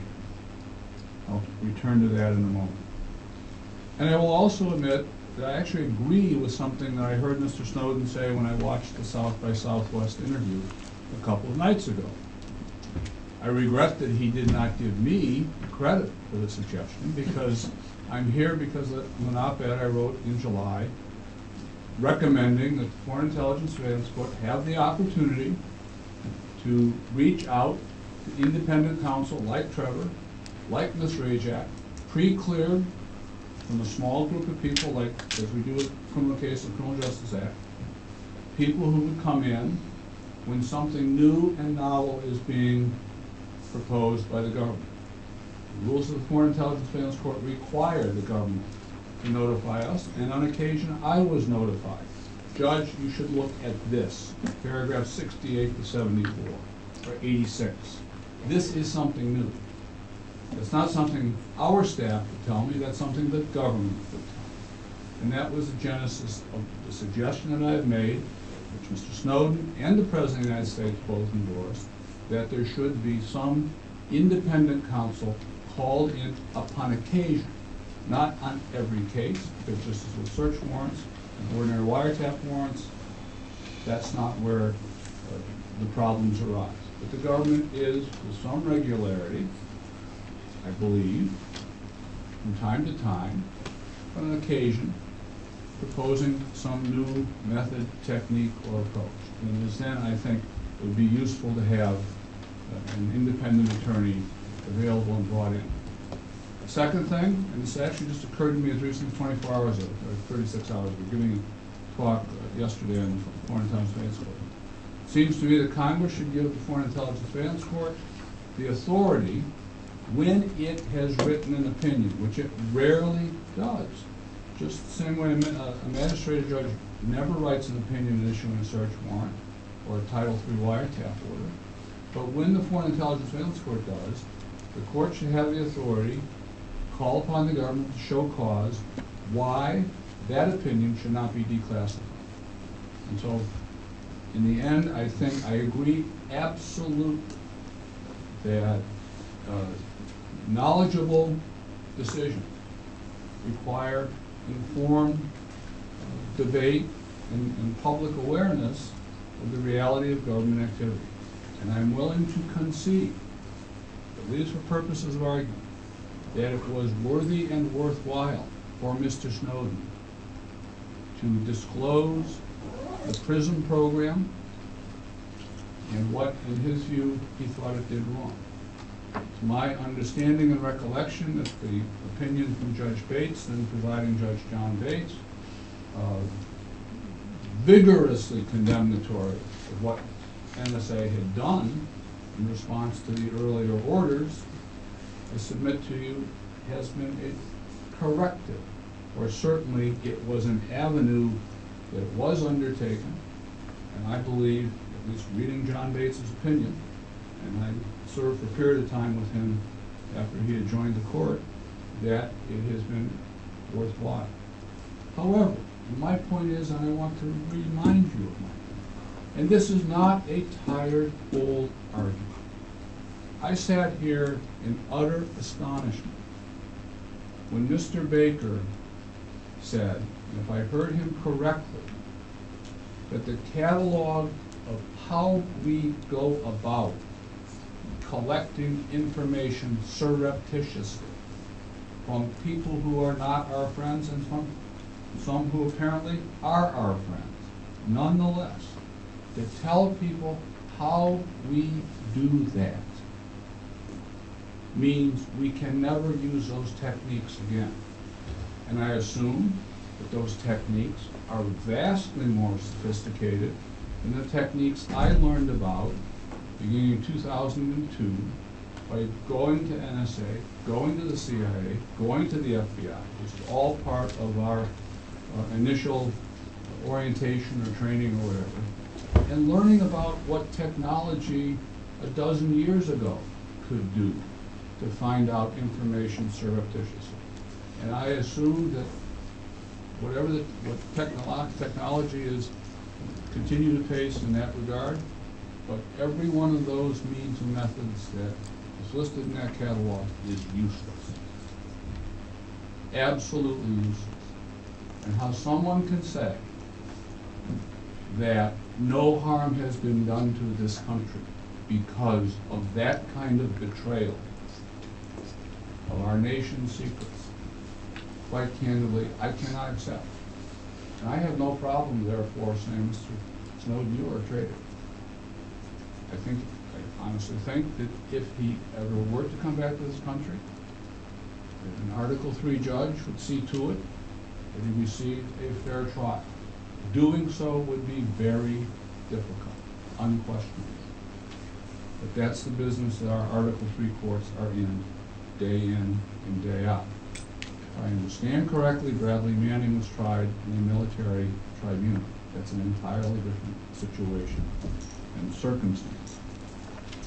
And my point remains, I do believe that at the very least, Mr. Snowden could and should have attempted alternatives to going to Russia. And I will close what I hope my within time limit remarks, unlike I think anybody else in the room so far. Nonetheless, which for me is a very rare circumstance, because usually I'm in a situation where I control the clock. But in any event, if we were to ask Ms. Traitor, you point to Mr. Drake's unsuccess in going within NSA and perhaps elsewhere in the world. It didn't work. It wouldn't work for Snowden. Well, I suppose I am tempted to ask, well, did Mr. Snowden know that? Did Mr. Snowden know that Drake had tried it and didn't go? But she properly would say, I cannot answer that. To do so would be to disclose a client's secrets and confidentiality. And I ask you to remember that that is what being a traitor also is about. That is the definition that fits. Betrayal of confidence in matters entrusted to an individual. If I am mistaken in my understanding that Snowden, during the course of his background check, did not take an oath, again, I don't think that matters. He was entrusted by virtue of his employment with access to some of the most important secrets our government has. And he has disclosed, at least in one instance, because I don't know what else he's done. I haven't followed it nearly as closely as the other participants in this debate, but that quite candidly is stunning. So I submit to you, he is a traitor. He just, turn again to the law students in the audience, who will take an oath and who will be duty-bound, oath or not, because the law requires it, not to disclose your client's confidence. Think for a moment what you would think of the student sitting next to you, who in 5 or 10 or 15 or 25 years disclosed voluntarily a client's confidence. You would be appalled. You would, in a heartbeat, you would say that person deserves to be disbarred because that person has betrayed the trust that his client or her client placed in him. And that's the definition that I'm talking about, not treason. Nor am I talking when I conclude that Mr. Snowden is not a patriot, about the patriot as defined by Thomas Paine, or as better described by Thomas Paine, as one who protects his country from his government. Keep in mind, there's another aphorism. Patriotism is the last refuge of a scoundrel. I prefer to look at the dictionary definition for what a patriot is. I will try to read it again, but essentially to serve his country's best interest with loyalty. Mr. Snowden has self-defined what those terms mean.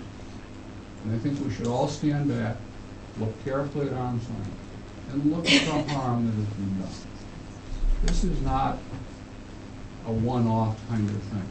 This is permanent and lasting and dangerous. And if it's a tired old argument, I'm proud to renew it and to make it again, because I feel it to my core. I really do. Thank you for your attention and consideration.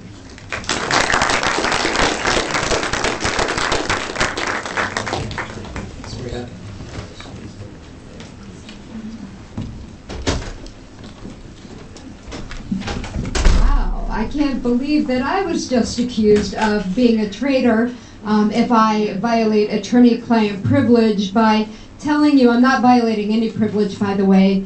Edward Snowden himself announced it on a video released by Laura Portress that he had carefully studied the cases of my clients, Thomas Drake and William Binney, and of what happened to Chelsea Manning, and that informed his decision-making on trying to go through the channels. And he did, by the way, report to no fewer than 10 other officials who did absolutely nothing. I'm not violating privilege by telling you that. He said it himself.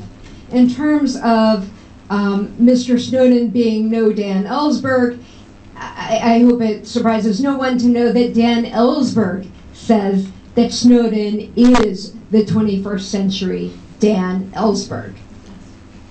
Additionally, when we're talking about the issue of trust, I would have to ask people in this scenario, who has been the one who has been consistently lying?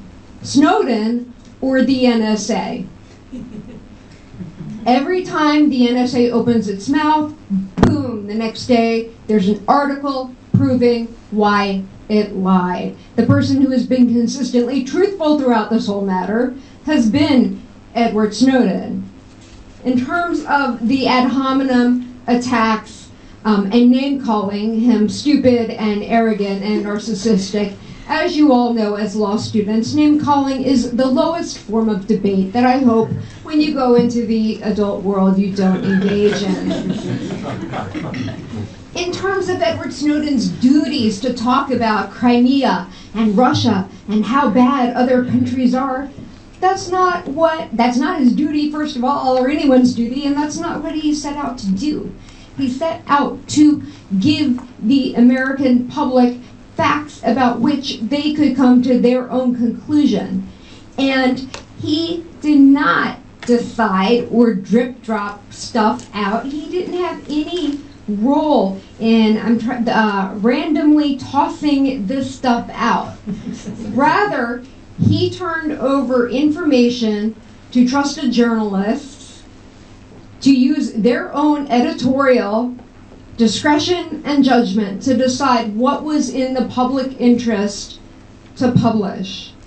Not only that, every single article that has gone to print on this has been run by and approved by the United States government. Pulitzer Prize-winning journalist Barton Gellman said that there was never a disagreement on any item where he ended up leaving in something the government really wanted taken out.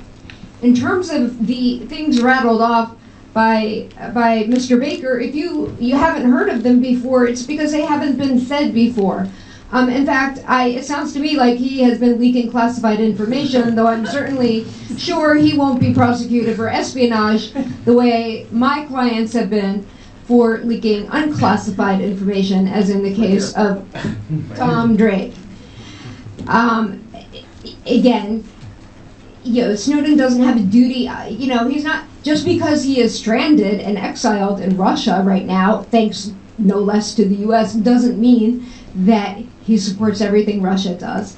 The idea put forth by Edward Lucas, which someone here adopted, saying that he was being sucked into being a Russian spy, is ludicrous. Russia treats its spies better than leaving them stranded in the transit zone for more than a month. And I can assure you, as his attorney, he is not a Russian spy. And in terms of his intent and what was in his heart, we heard a lot about that from the other side. But that's what makes this whole scenario so obnoxious. The fact is that national security and intelligence whistleblowers are being accused under the Espionage Act, where your intent doesn't matter. You can't raise a First Amendment defense. You can't raise an overclassification defense. You can't raise a whistleblower defense. You can't raise a public interest defense. In fact, most of what will go on will be in secret, determined by the Classified Information Procedures Act. In Tom Drake's case, they even suggested the government wanted to speak in code that would be understandable only to the lawyers and the judge and the jury, but not to the public. And if anyone saw the spectacle of Bradley Manning's trial, you could be a Yale-educated lawyer and not have a clue what the judge was saying half the time, because most of the proceedings had occurred behind closed doors. So trying non-spies for espionage, Daniel Ellsberg being the first, Tom Drake being the fourth in US history, and now we have 8 different whistleblowers being charged with espionage by Obama for non-spy activity. These people are not Aldrich Ames or Robert Hansen. That's completely offensive. Those guys spied for Russia and sold them precious U.S. secrets for profit. That's absolutely not what Snowden did. He gave this information to journalists who would use their own discretion in determining what would come out. There has been no credible evidence or allegation.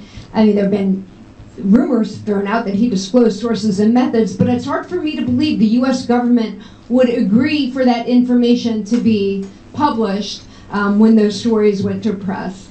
And yes, 215, the bulk metadata collection program, is the main one that we're complaining about, but certainly the revelations of 702, FISA Amendments Act, PRISM, Muscular, Minaret, LoveInt, in which NSA employees have abused the surveillance programs to spy on their ex-wives and ex-lovers.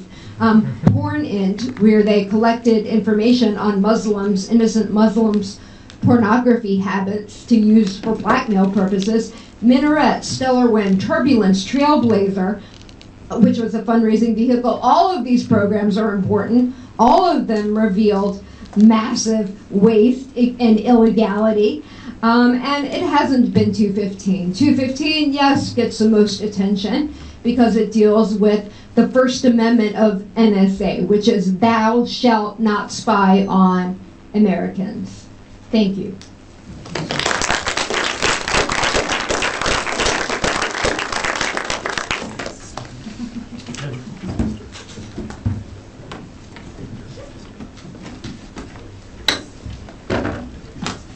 So, since you asked, let's talk about the second season of the TV show. So I couldn't write down all of the examples you used, but let's just, I'll just go with a few that I did. First, you talked about spying on Israel. The point of that story was to point out that the U.S. was handing over unminimized communications of Americans to a third country, which is something I think that's in the public interest of Americans. You can talk about spying on the German Chancellor Angela Merkel. I think it's in the public interest of Americans to know that we're spying on some of our closest allies and whether that's right or not. You can talk about the Brazilian oil company or the Belgium telecom. Those stories were revealed because the NSA had repeatedly said that they weren't engaged in economic espionage like a lot of other intelligence agencies were, and those stories were to prove that they were not being so truthful. We can talk about this catalog that both Judge Carr and Mr. Baker mentioned. So a little more detail on this catalog. First, we actually don't know this was leaked by Edward Snowden. None of the reports that talked about it said that they came from Edward Snowden's documents, and he has never said that he did it either. A lot of people have speculated that somebody else leaked this because the Edward Snowden stories were in the news every day, and it kind of gave them cover. But more importantly, this catalog was from 2008, and so if anybody here can remember what type of phone or computer they had in 2008, certainly what isn't the one you have in your hand right now. All of those methods that were in that catalog are outdated and aren't used anymore. If they are used, they're used with different technologies and go about things much, much more differently. This brings me back to something that comes up in all of these leak debates, and that's damage to national security.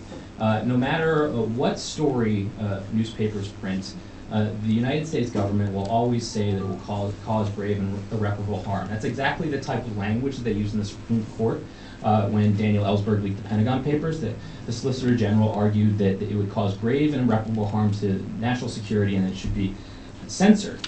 The same thing happened during the Bush years. When we first learned about NSA warrantless wiretapping, they said the New York Times had blood on its hands for revealing this information. When they revealed CIA torture or secret prisons, they said the same thing about drone programs. They said the same thing about WikiLeaks when they released State Department cables that weren't even top secret. They were secret and below.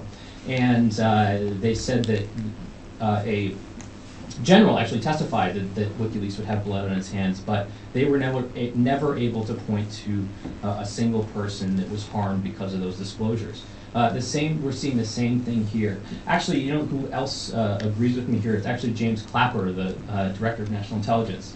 He said repeatedly in public that these leaks did great damage. Well, the Washington Post reported that in a closed-door briefing where the press wasn't allowed and the public wasn't allowed to hear, he actually said that the dire forecasts of harm in these leak cases seldom bore out and that they're often exaggerated.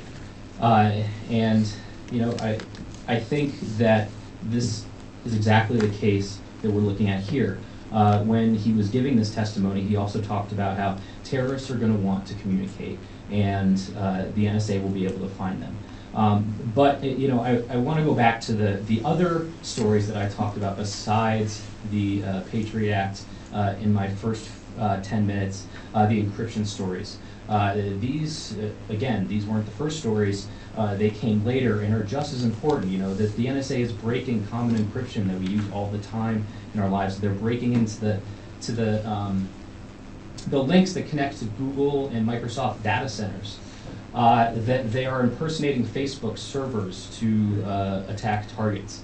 All of these things have come out in the past few months, and yes, the Congress isn't seriously debating changing these things, and that's a real shame because they put all of us at risk. And thankfully, the technology companies have gone much farther than they have in the past to fix some of these problems, but we're not all the way there.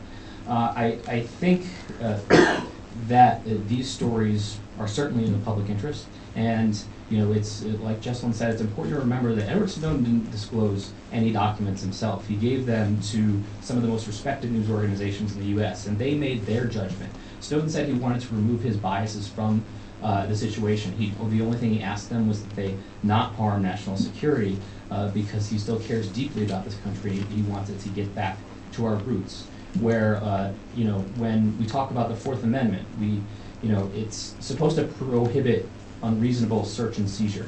And it seems that the NSA has decided that they are going to just eliminate entirely the seizure part of that phrase, and that they can collect anything they want, and then it's only a search once human eyes see it. And that's never how it's been in this country, and thanks to Edward Snowden, we have a chance to get it back to the way it was supposed to be. Thanks.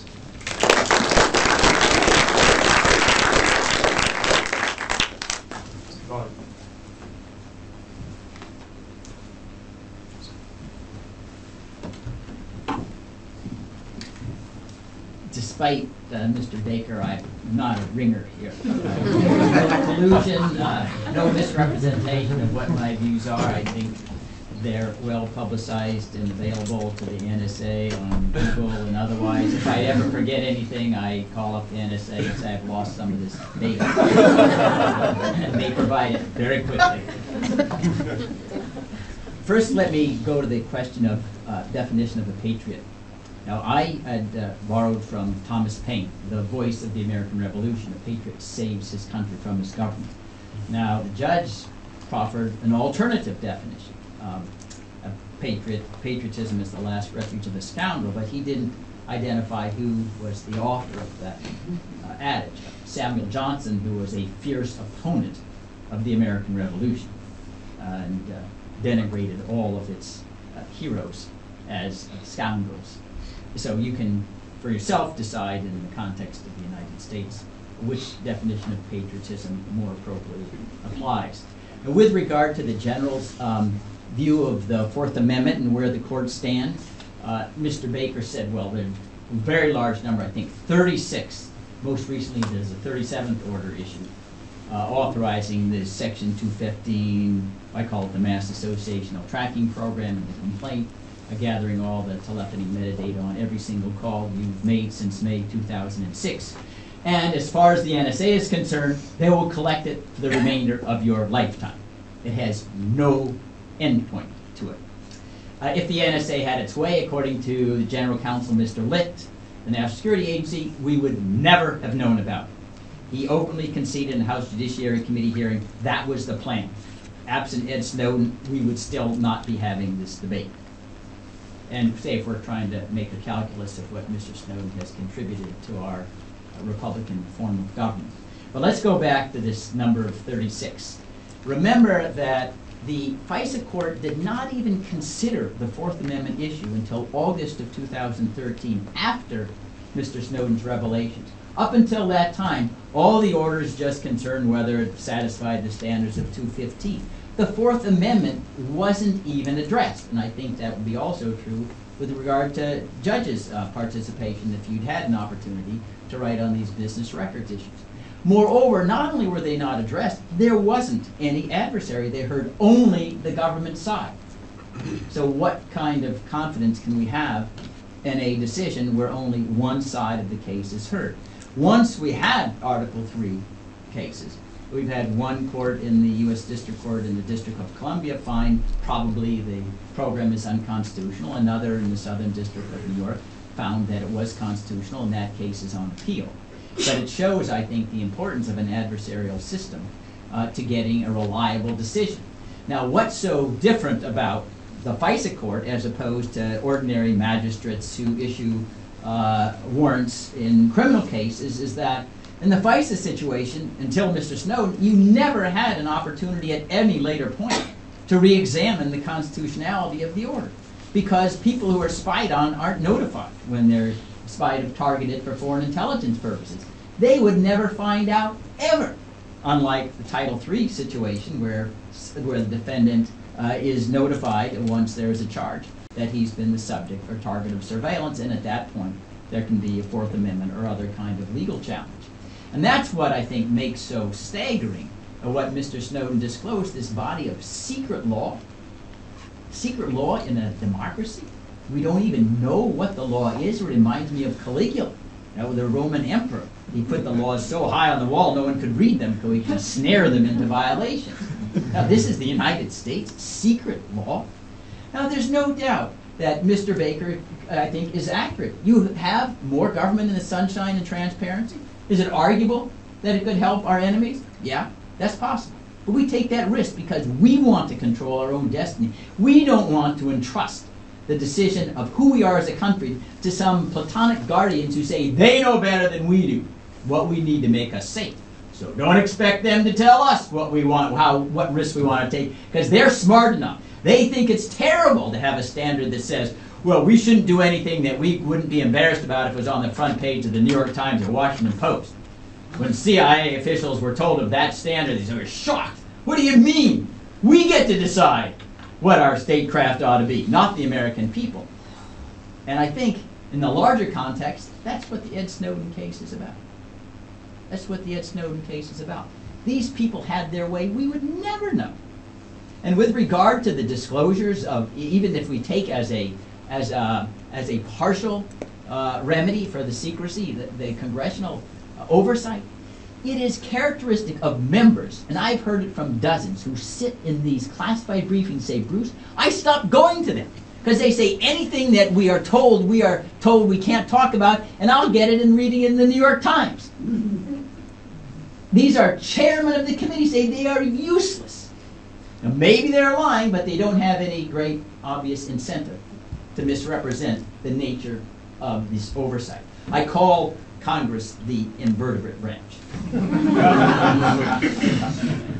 Does very little or nothing. And it's very unfortunate, I believe, that what ought to be the system of healthy separation of powers and oversight, now we have to rely upon the media, leaks, in order to have the checks on the executive branch that ought to be part of the staple of every congressional hearing and oversight responsibility. It doesn't happen. They say if we want to have no more Ed Snowdens, then Congress needs a backbone. Thank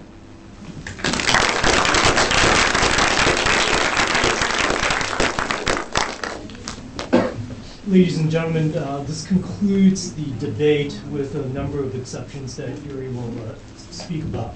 But I submit to you that you have been witness to the finest of Americans as they advocate a position. And we commend all of them for such an amazing, amazing time today. Thank you.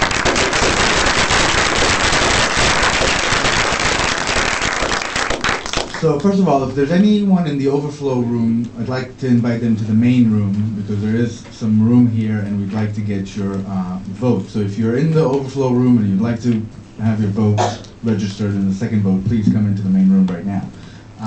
I think it would be better if we do the Sure. hand, hand showing. Prior to beginning of the debate, we have 43 individuals for Patriot, 10 for Traitor, 23 for Neither, and that included the secondary. Okay, so those are the first numbers. We're going to get the people from the overflow room. If you could, people that are coming in, just find a seat. There's plenty of seats, so we can get your vote here as well. And once they're settled, we'll take another vote. I just want to remind everybody of the rules of this. It's not whoever has the highest vote after the second vote. It's whoever had the highest positive change. So whoever was able to convince more people is going to win, and all our participants are going to get a cheap bottle of wine and a T-shirt. So nothing to take home, but The people in the other room should vote this time as well. It kind of changes. no, we calculated those numbers were with the people from the other room. But thank you for keeping us honest. So I'm guessing there's nobody else coming in from the other room. We're going to do a show of hands. It's old school, but it will work. No data will be collected on your votes. So let's just, come in. Don't be afraid. Hello. There's 4 seats here. Please take those seats or stand back. Could you just tell the people outside to come in or not come in? But we'll close the doors so we can get the vote started. Yeah, just close the doors. Just close the doors. There we go. Okay. So, the first number for the Patriot was 43. Okay, so who here thinks that Edward Snowden, after hearing all this debate, is a patriot? Please raise your hands. Keep your hands up until we have concluded this.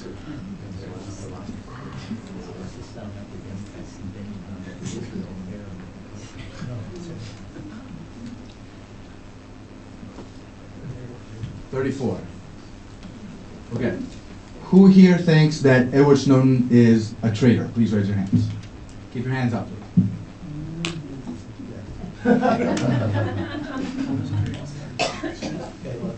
11. And who here says neither?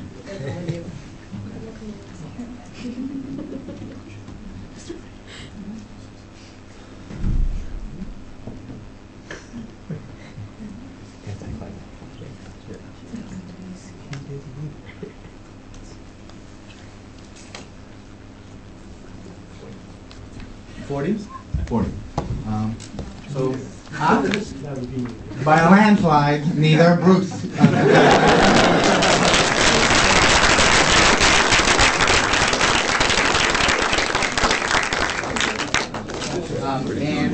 I'd like to call to the stage my lovely wife with the gift bags. You should bring them up, please. The whole family. Very aim. Especially because they're arguing like he's a traitor. Yeah, no, it's kind of counterintuitive. I'm on the couch tonight. Okay, so can I get all the advocates up here, please? Yeah. There was like a lot more influence on top. Yeah. but yeah, I know. Bruce, can I get you up here? And Trevor, and can I get you up here? Yeah. I think this is the best speech. You gonna get to sign them?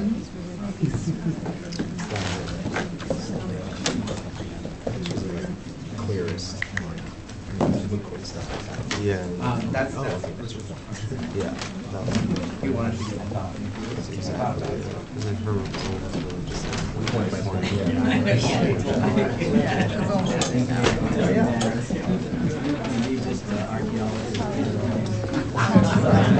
Okay, by each door are Moot Court members that are going to collect these clickers. So please take your clickers. We have a wine reception and food outside for you, so you can continue this debate outside.